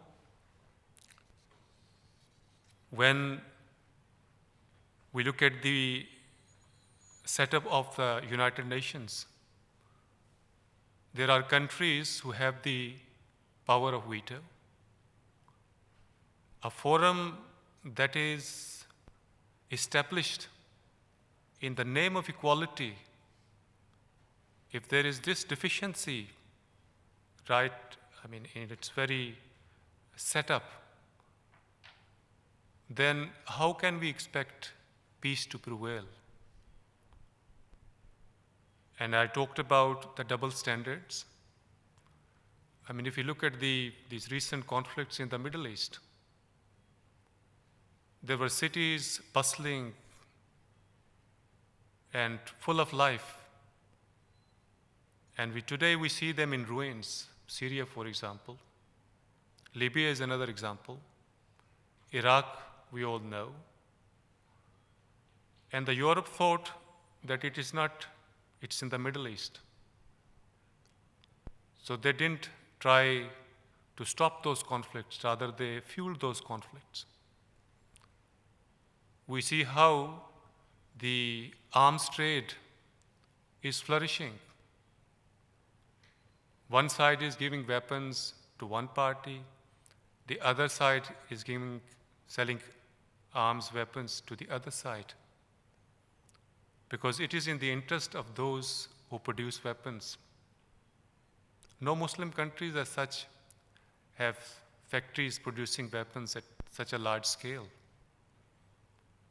They are dependent on buying arms and weapons from the European countries. And for them, their priority is to make money. And they forget that by selling weapons, there will be millions of lives that will be destroyed. From the religious point of view, as I said, that for us, the Third World War falls in the realm of probability. Because the scriptures, they talk of a catastrophe, of a calamity, of a global scale. The verses of the Holy Quran that were recited in the beginning of the session today, they talk of a nuclear holocaust actually. The description given in those verses was not understood by the man of that time because they have no idea of a smallest particle having energy, and that energy could be used for destruction. But if I read out those verses, for example, that woe to every backbiter, slanderer. It's not about a particular man. It's about the nations. And we know the propaganda machinery of every country, particularly the world powers, who amasses wealth and counts it over and over. So money speaks. For them, having wealth and amassing wealth is the priority. And then the warning comes, he imagines that his wealth will make him immortal. We have never seen the richer nations having their wealth forever. If you look at the history of mankind, but if you look at the history of the first two world wars, how much different nations or countries they suffered. Nay, he shall surely be cast into the hotama. So this is the Arabic term, hotama, which I have not translated. And it sounds very similar to the word atom. And in Arabic, hotama means the smallest particle, as if a beam of light is coming through a door in a dark room, you see the small particles hung in the air. So that is the meaning of hotama, according to the Arabic lexicon. And here, God says, nay, he shall surely be cast into the hotama. That, again, it's not one man. Man is used as a generic name for mankind. And it's their subjection to be afflicted with this calamity, And what should make thee know what the hutama is? Allah's fire as preserved fuel, which will leap suddenly on the hearts. Spoke of the radiation of atom and how the temperature goes very high. And before it burns the things, it leaps onto the hearts. As we know how if there is an atomic bomb is dropped, and this is what happened in Japan, okay, which will leap suddenly on the hearts. It is locked up in outstretched pillars to be used against them. Then in another place, in the Holy Quran, Almighty God says, now move towards what you have been denying. Move on towards a three-pronged shadow, neither affording shade nor protecting from the blaze. So it's a shadow. As a mushroom-like, if there's atomic blast, so the plumes of smoke go up and it looks like a mushroom, providing shade or smoke all around. But this smoke or this shadow, neither affording shade nor protecting from the blaze. It throws up flames like huge castles, as though the castles were dusky yellow camels. So these are just two places where the nuclear holocaust is mentioned in the Holy Quran. We know that Almighty God has sent messengers to the people throughout the history of mankind. And there are two aspects, or two, missions, in other words, of those prophets, holy guides of Almighty God. They come as the bearers of glad tidings, and they also come as warners. So the warnings they give are not because God is, people don't believe in God. The punishment does not come merely because of disbelief in God. If we look at the system Almighty God has set up in this world, and the laws of nature He has put in place, when cruelties are committed on His creation, and justice and fair play are ignored, then by the laws of nature, the after effects can be seen in the world as well, in this world. Well, those who disbelieve in God, they will be dealt with in the hereafter. But the punishments come, or the laws of nature in a way punish mankind. If there are certain laws that are ignored, as I've especially mentioned, that justice and fair play are ignored. Our spiritual leader, His Holiness Mirza Masroor Ahmad, as the national president of the Ahmadiyya Muslim community, Brother Bashir Khan Sahib mentioned, have been warning the world of this impending danger of the world war for more than a decade. And when he started giving this warning, and again we believe that those who have been raised by Almighty God, appointed by Almighty God reveals the secrets to them, or tells them about the future events and the future calamities. And they also have God-given wisdom to draw conclusions, the right conclusions, form proper opinions by looking at the situation of the world. So it was in 2008 when, very first time, he warned the world. At that time, he was speaking at the British Parliament. So 2008 was the year when we had the centenary of the spiritual leadership known as Khilafat, that is unique to Ahmadiyya Muslim community among the Muslim communities. and we are all united at one hand. And that leadership gives us the direction. So as believers, we never give up hope. If we give up hope, that is against the very concept of belief in Almighty God and putting trust in Him.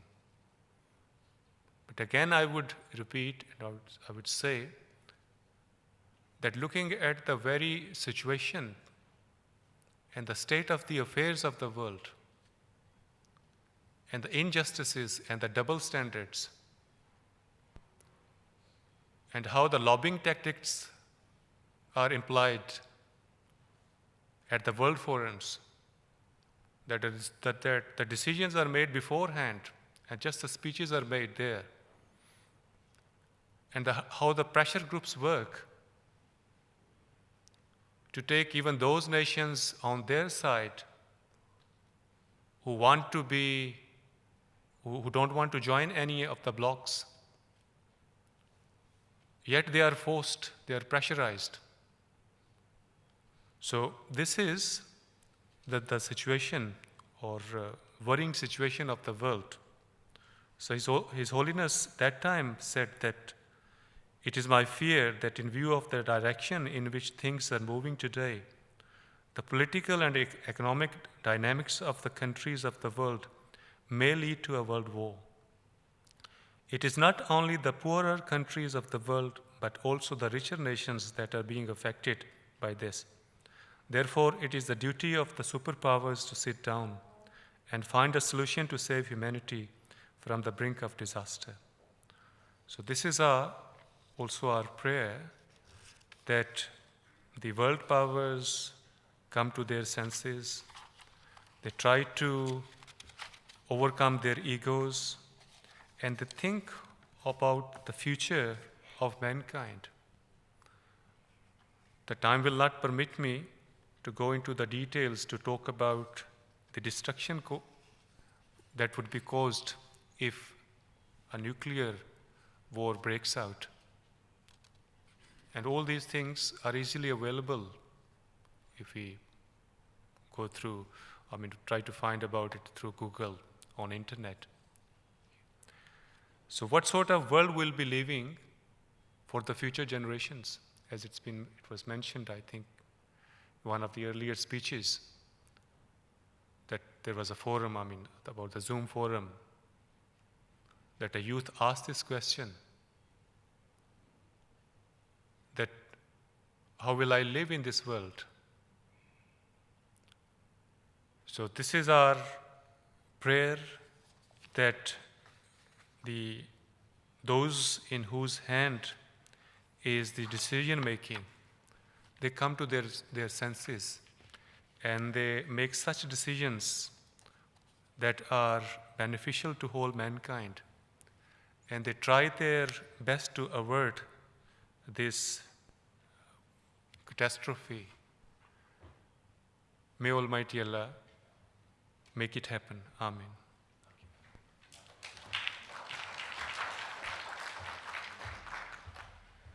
Thank you. It's quite a bit taller than I am. Thank you. Thank you, Imam Shafiq, for that enlightening discourse in light of the Islamic tradition. We've almost come to the end of the formal program. I'd just like to now invite our Secretary for External Affairs for a vote of thanks, Eqbal Khan. Eqbal Khan, sir. Thank you.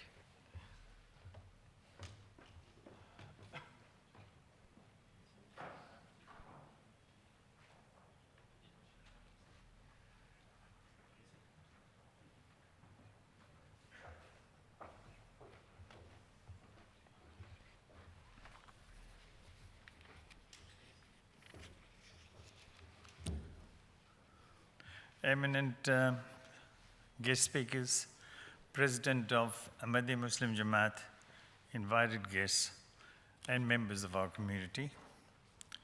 I'm honored to be given this pleasant duty to say a few words of thanks on behalf of our community for everyone in terms of who've been involved in today's event. From the last 14 years, Ahmadiyya Muslim community has been organizing and hosting this peace symposium for the sake of promoting peace and goodwill in our country, and we're thinking globally as well. These meetings have been called by different names, started off with Religious Founders Day, then Peace Conference and Peace Symposium. But the peace objective has always been the same in all of these conferences or events. Perhaps some people might question the benefit of us organizing this sort of event every year, given that over the same 14 years period, instead of improvements in world peace in countries, the position, if anything, has deteriorated. As mentioned today by some of the speakers, in terms of increasing polarization, increased division, there's a lot of inequality, there's a lot of injustice, and this is ever growing. So the question here is, should we still carry on and do these type of gatherings? The answer to this question, which is a very good one, is actually been given by our supreme leader, Hazrat Mirza Masroor Ahmad, the head of worldwide Ahmadiyya Muslim community, in his lectures as he travels the world promoting peace. He emphatically states that it is our faith which demands us to keep on urging people towards peace and justice. And there's a very good reason for that. Some of these reasons, this particular one has been mentioned by our national president, because when you look at our teachings, the Islamic teaching, there are two core teachings within the faith. And these are, firstly, to fulfill our duties to our Creator, that is in accordance with His commands. And the second is to fulfill our duties for His creations, which, among other things, includes our fellow human beings. Peace and justice falls in this latter category, and hence, you would have guessed that we will continue to persevere with our peace symposiums with these objectives in the future, because we just have to do it. It's part of our faith. We are very fortunate, really fortunate, that we have many like-minded people, like all of you here, who gathered, who have got some interest in peace and justice, otherwise you wouldn't be here. And for this, I would like to really thank you all for being here and being part of the symposium. Last few years have been difficult for us because of the COVID pandemic, which confined us indoors, and we've had to have some virtual symposiums. But today we're so pleased to have resumed face-to-face meetings, and in terms of promoting peace, exchange of ideas and thoughts. I start off by first of all saying that we're extremely grateful for our chief guest, Mr. Mervin, the Chief Executive of Ethnic Communities Office, who unfortunately had to leave because he had been just in Auckland for a day, and he obviously has got another important engagement, so he had to go. And as a busy head of Ethnic Diversity Office, we believe we're very fortunate to have his presence here. And our grateful thanks, of course, for him coming over all the way from Wellington and sharing his thoughts with us. Obviously, having gone, he will miss lunch. We'll miss lunch with him. Next, my thanks to the Race Relations Commissioner, Mr. Foon, because he's well known as is respected for his straightforward approach to any issues cropping up, especially in relations to his portfolio. He brings with him a style which always lights up the gathering whenever we have encountered him speak. And today he obviously mentioned about peace in another light, because I think what he tried to do was tell us that the prerequisite for peace really starts at home. Thank you very much, Commissioner, for your travels all the way to us, and especially for being here, and we value what you had to say. We're also very happy with our esteemed Precentor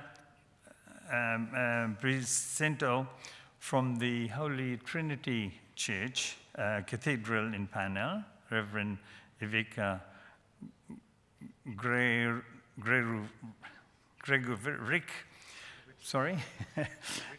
when he accepted our invitation to speak, especially because we needed another voice, from the faith to enlighten us in these discussions.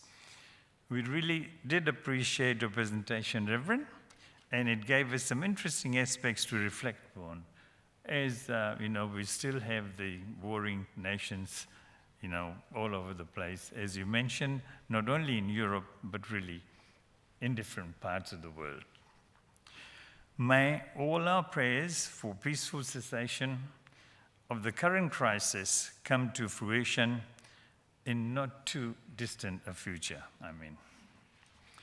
Our grateful thanks also to our missionary, Maulana Shafiq Rehman, for his thought-provoking presentation and possible ways of, how we can get over this.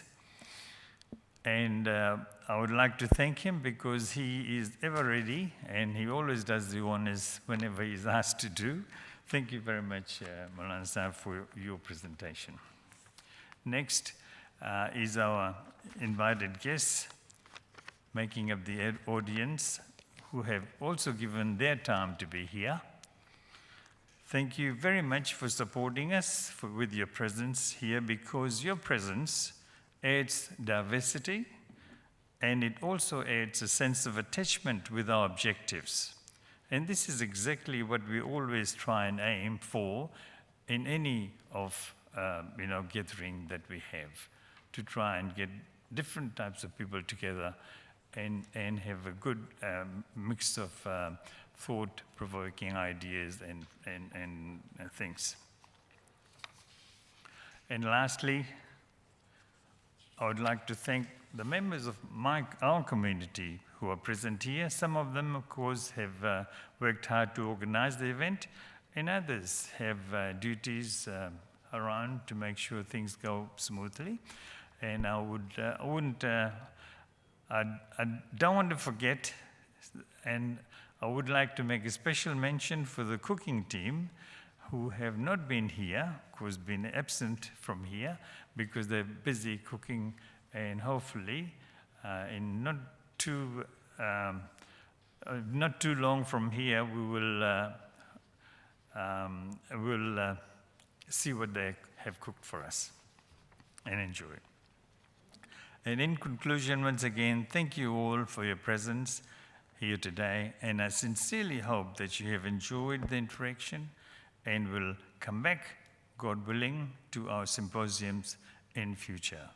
May the blessings of the Almighty be upon you all. Thank you.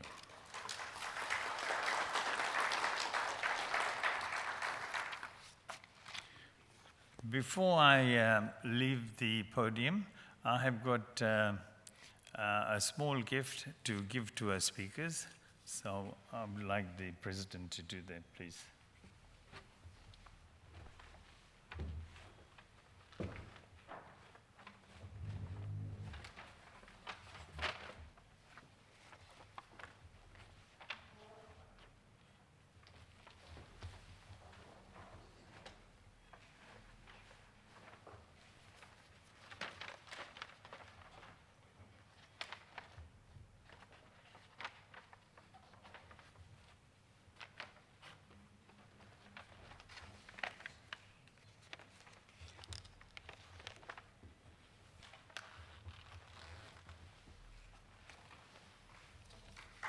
Thank you very much.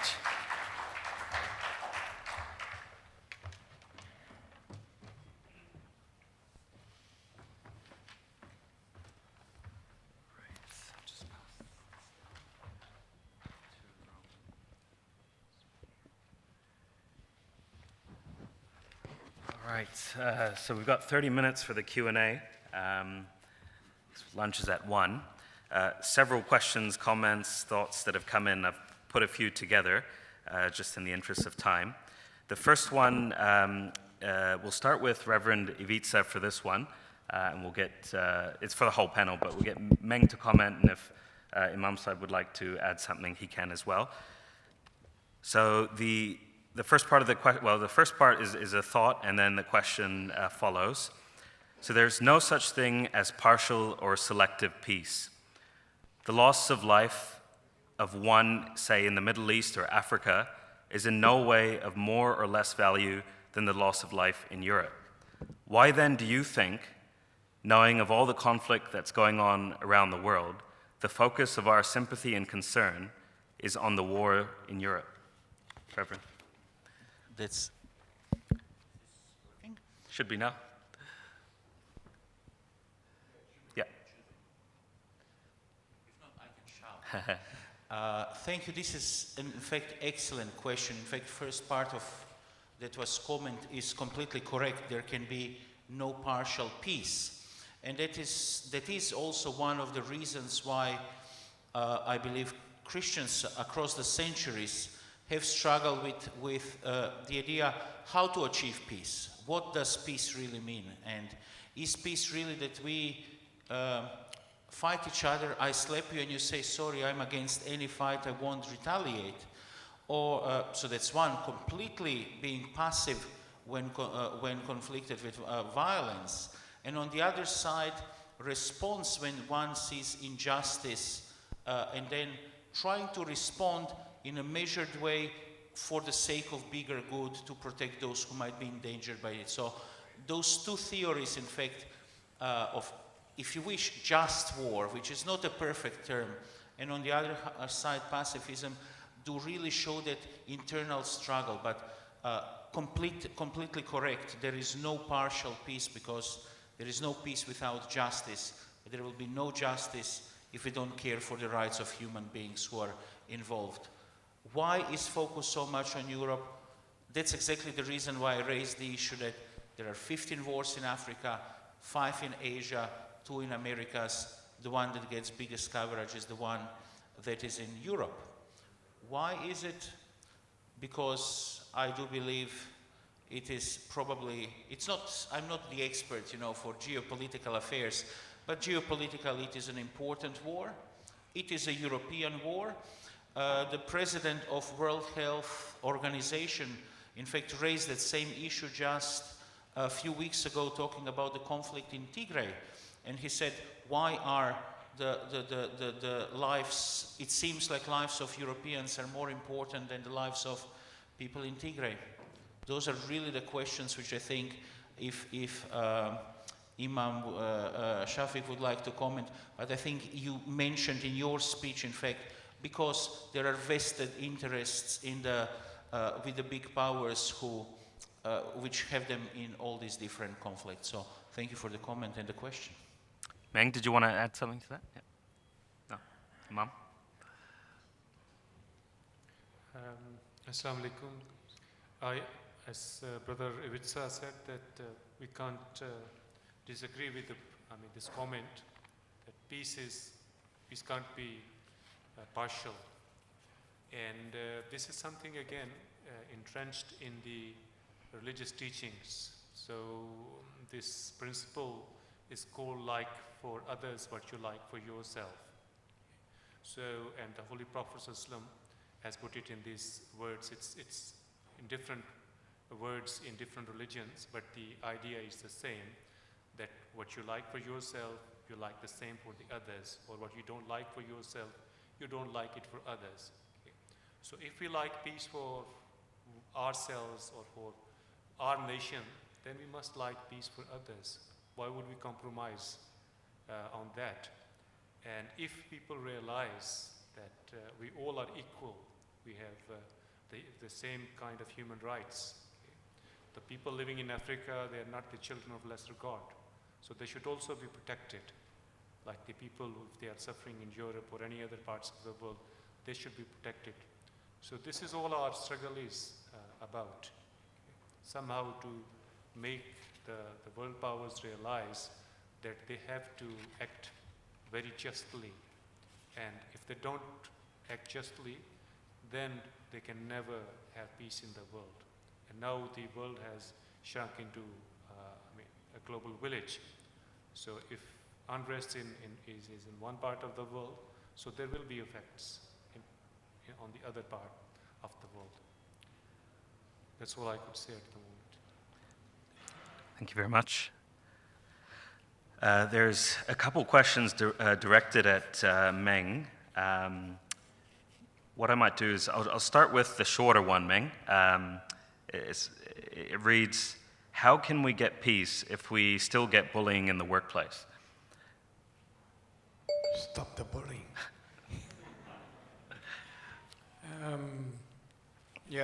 It's just stop the bullying.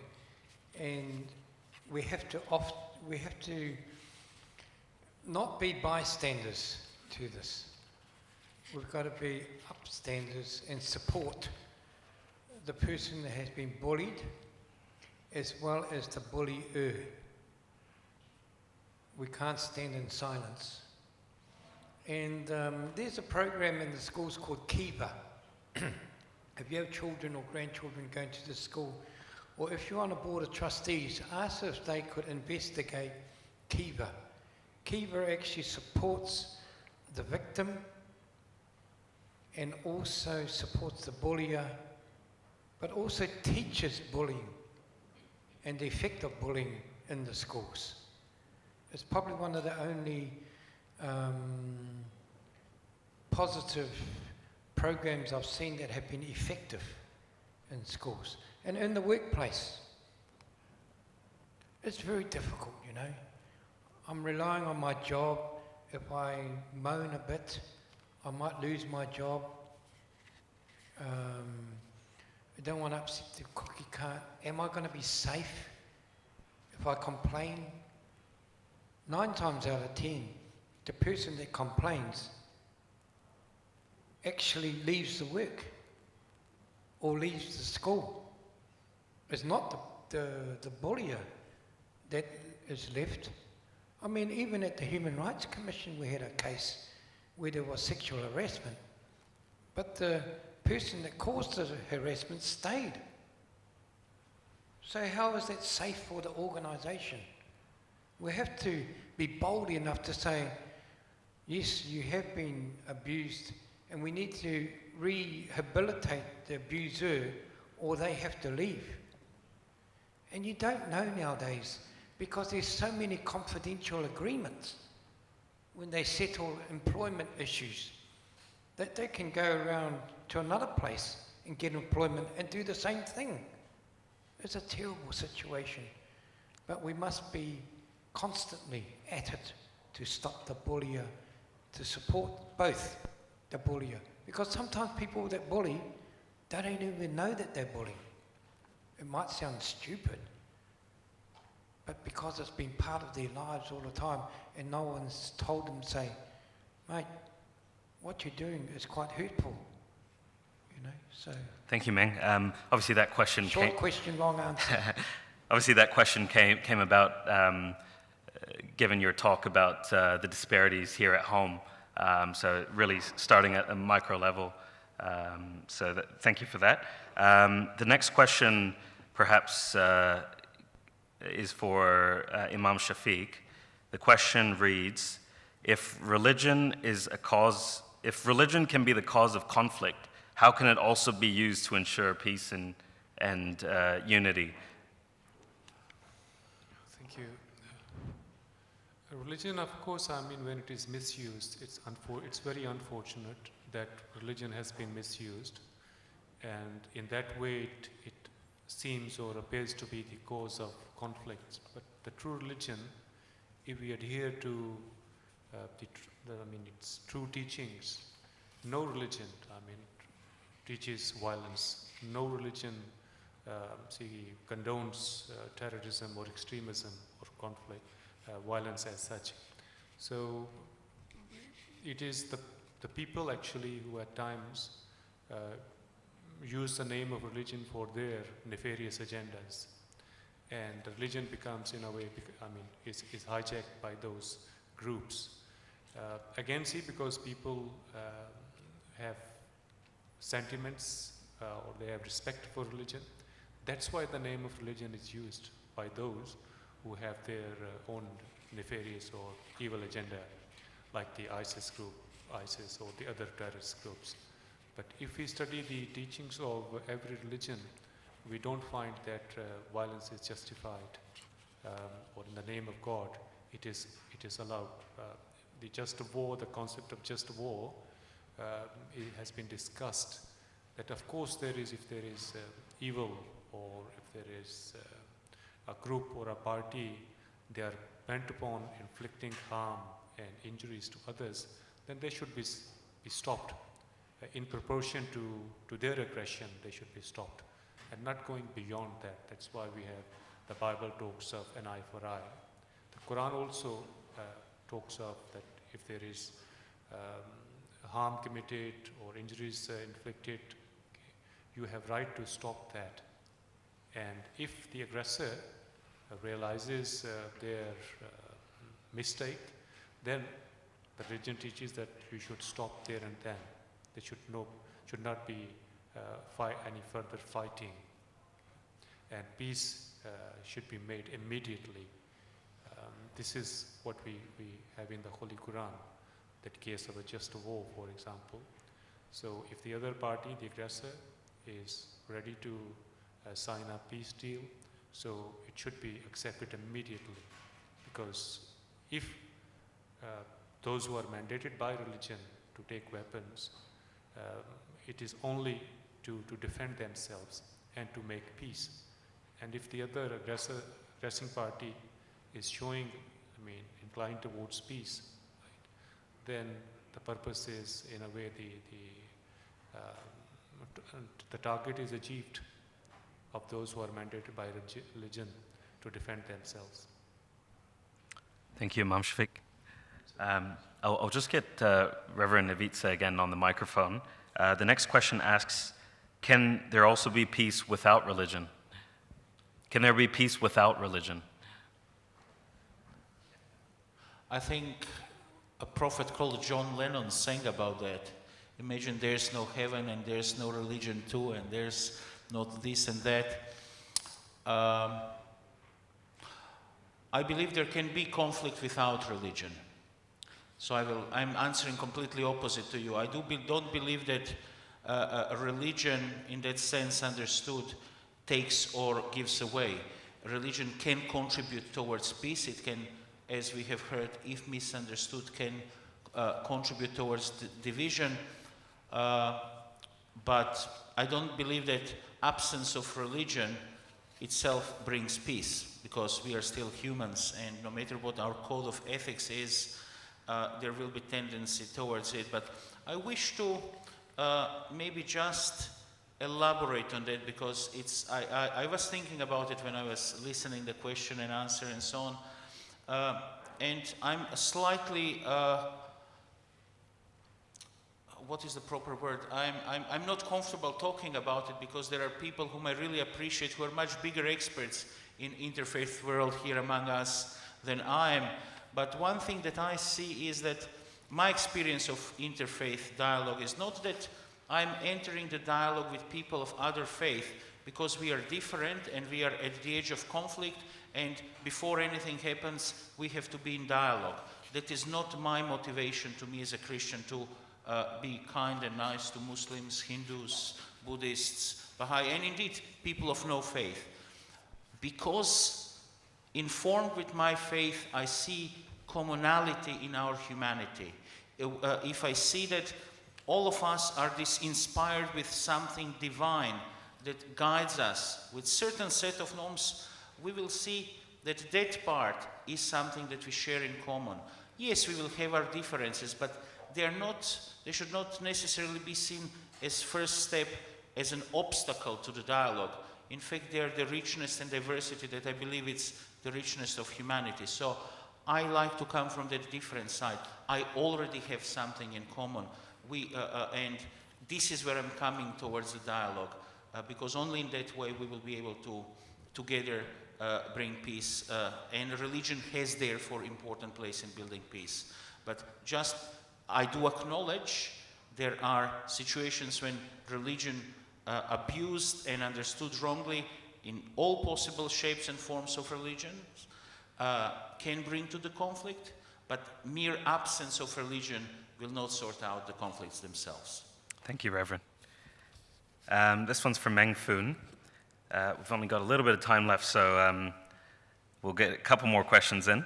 The question reads, the underbelly of New Zealand sadly reflects many human rights violations. Racial hate crimes, poverty, etc. is on the rise.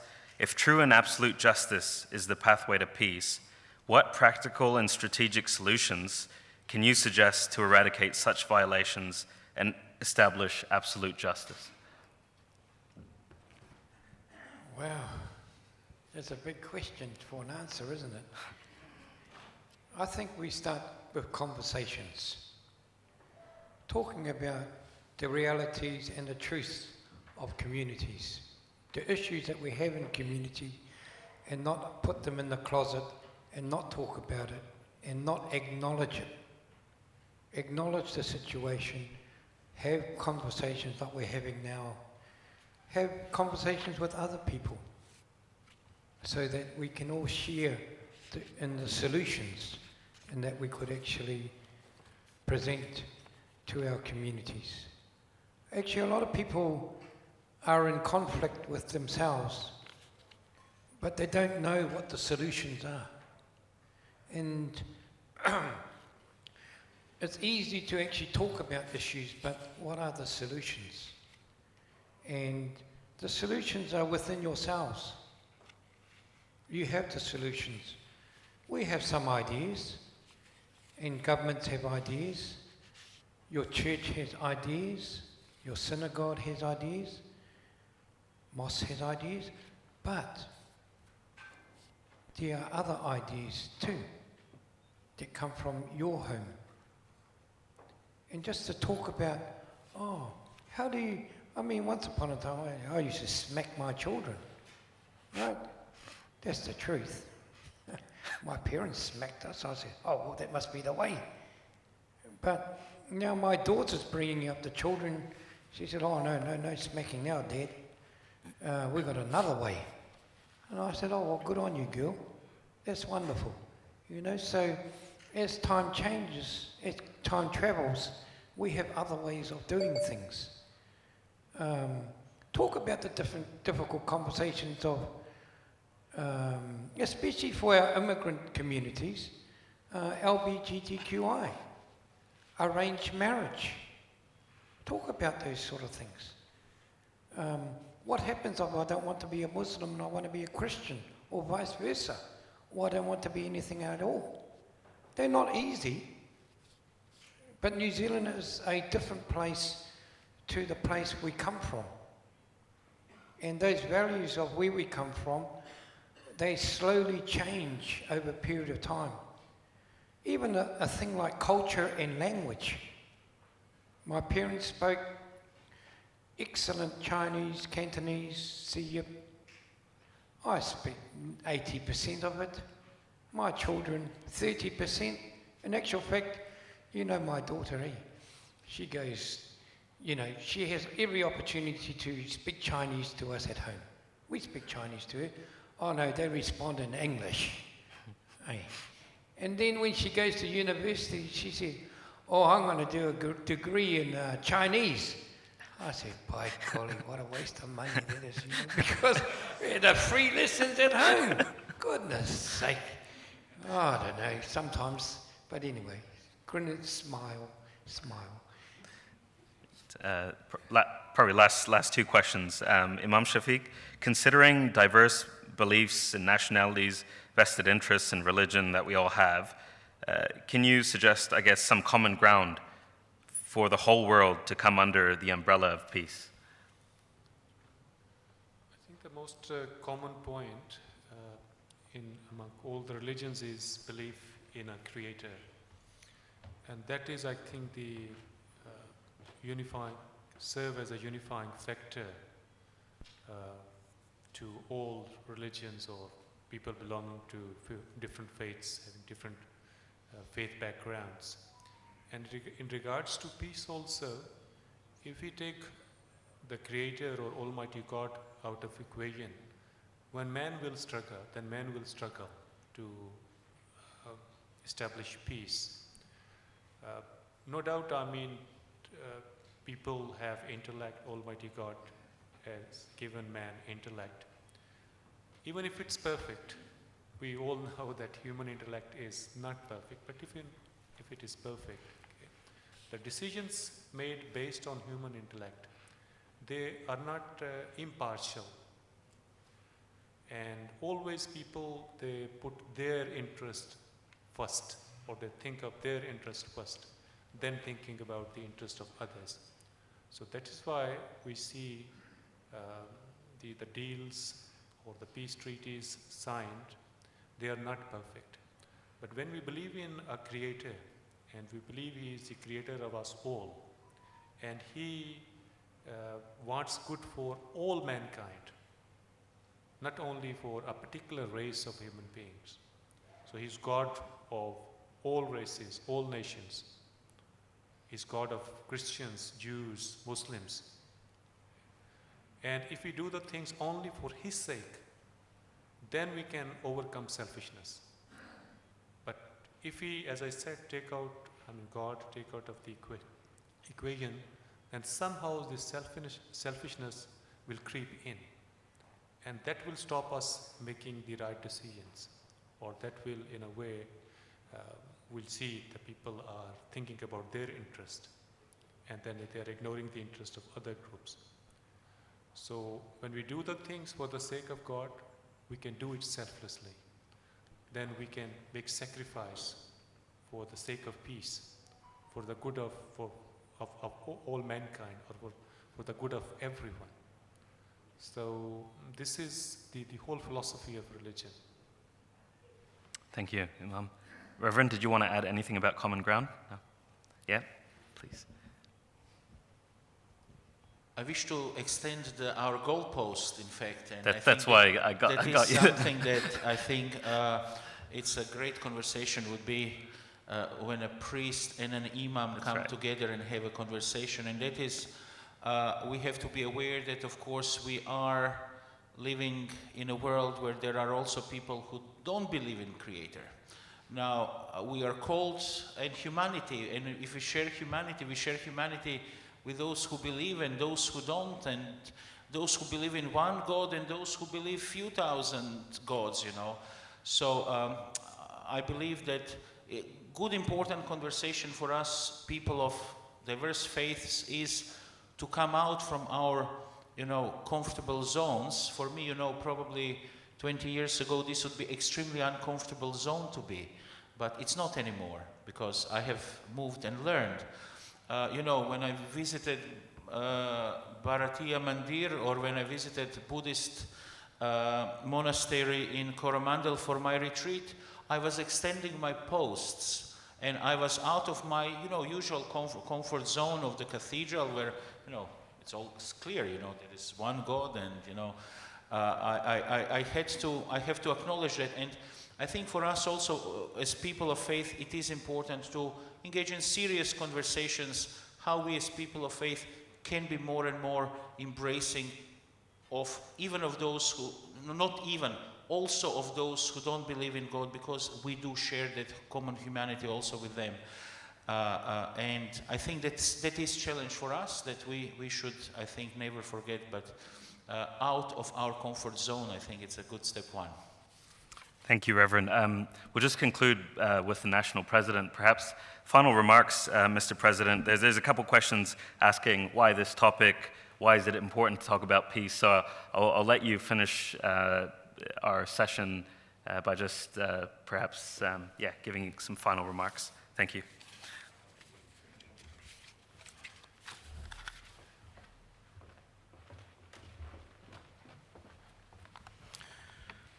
Thank you very much, Alice, for actually chairing today's session. And while we've already gone through the vote of thanks, I think the questions that's been raised, of course, has been quite thought-provoking and in a better way. And some of the things or themes that I've picked up throughout the discussions and the presentations by the panels. First of all, I'd like to thank all of our guests. I think you've been very patient. I know that 1 o'clock is not too far away, and I'm starting to feel, and not feel, but smell the good meals that have been presented. So, yeah, I think there is a bit of pressure on me to conclude this very, very quickly. But just to pick up on some of the themes, and I'll pick up from Mervin's presentation. He talked about political divisions and the deep political divisions that's happened and has given people a sense of losing belief in their leaders and their institutions. And we see a lot of things and the themes that are appearing across the world globally, where they've lost all foresight and belief in institutions and what they believed in terms of democracy and how it worked or how it's not worked or served them. And the important thing, I guess, was to not lose the sense of faith, the sense of living. And he's covered on some of the aspects of how we've gone through various catastrophes in the past. We've learned as humans, we've gone through 2 world wars, we've gone through apartheid, and how we've learned to basically move on and overcome those things. And in America, we've seen, a generation where there used to be slaves, but then President Obama was elected as an African American. That itself was quite a significant move from a nation that stands to be the world's leading democracy in that sense. So you could see progress from that point, but we also have to learn from those things. And one of the things that Mervin talked about was the pillars of peace. And that's about choosing governments that will focus on peace. I think that's important because it's a power as a people, as individuals we hold when we vote in a democratic society, that we look at these things and saying which government is going to nurture that particular aspects of that pillar of peace, and that's important for us. Moving on to the Racial Relations Commissioner, Meng, and he always brings a flair into any discussion. And I think his forthright way is always, that goes well with me as well. I accept that. And he talked about some of the things around, let's not look at it globally, let's look at internally, let's look at New Zealand, some of the things that we've got to fix here. And that's important. He spoke on the aspects of individual internal peace through both your faith and your beliefs, but the other thing was that we should never forget the rights and recognitions of the minority. And this is not just minority as in race, but minority in very different ways. Minority of those who are displaced, minority of those who basically who are handicapped in any way, who've got certain limitations in life, just to preserve and recognize, to make sure that they are. And above all, the rights of the indigenous, the iwis and the people who belong to the land. I think it's very important for us to understand their plea, their rights in this society, and how we should ensure that we respect that. It's important because, and the rights and the expression of interest, of speech, I think it's important. This is what we are for, but there we draw the line in terms of what becomes that freedom of expression versus what becomes hate speech. I think he's mentioned that as well. And so that's important for us to actually understand that.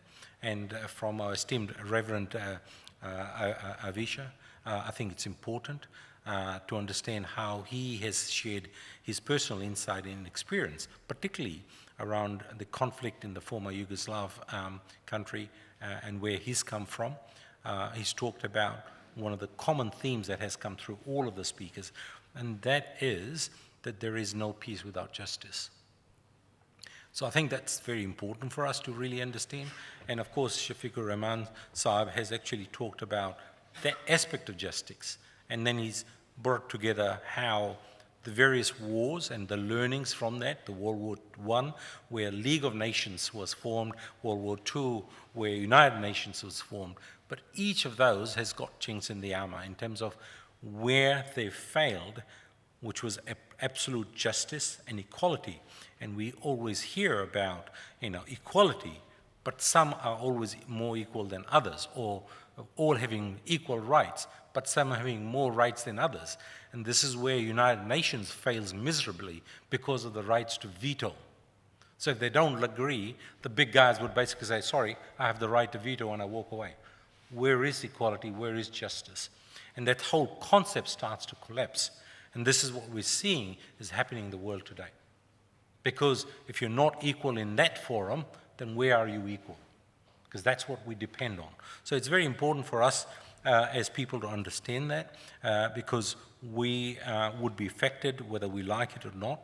And so the responsibilities now lie in the hands of these superpowers of how they ensure that peace prevails for the preservation of humanity. And above all, I think it's important for us to then bring it back to the belief in our Creator and how we commune with Him. Because if you have that direct connection, then you yourself end up having that inner peace. And by having that inner peace and respect for humanity and His creation, you start to have that conscience that whenever you make a decision in life, it's about being good to the other. And when you move into that environment, you are removing conflict. And that's what we are all trying to achieve here today. Because that's the basis of how you start behaving and start basically making decisions in life.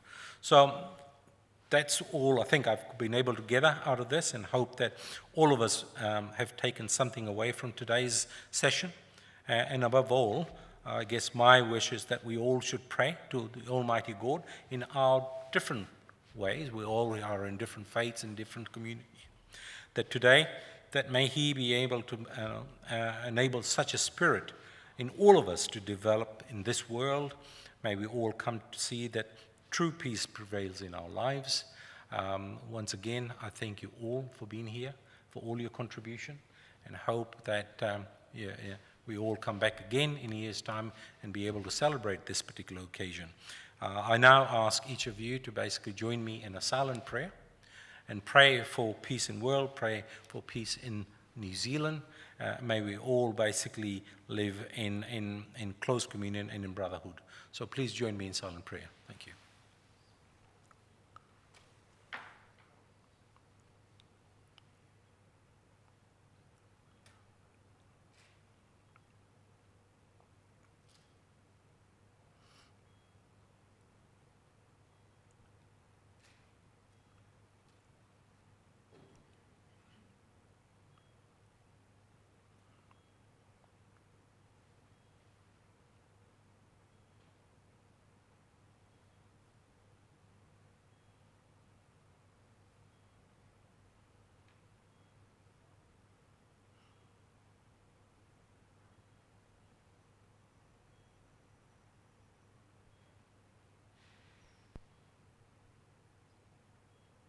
Amen.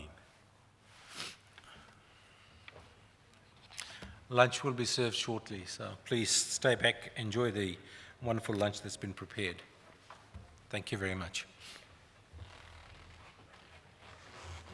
गैब से फज़ल के सामान हुए जाते हैं, मरहले सारे ही आसान हुए जाते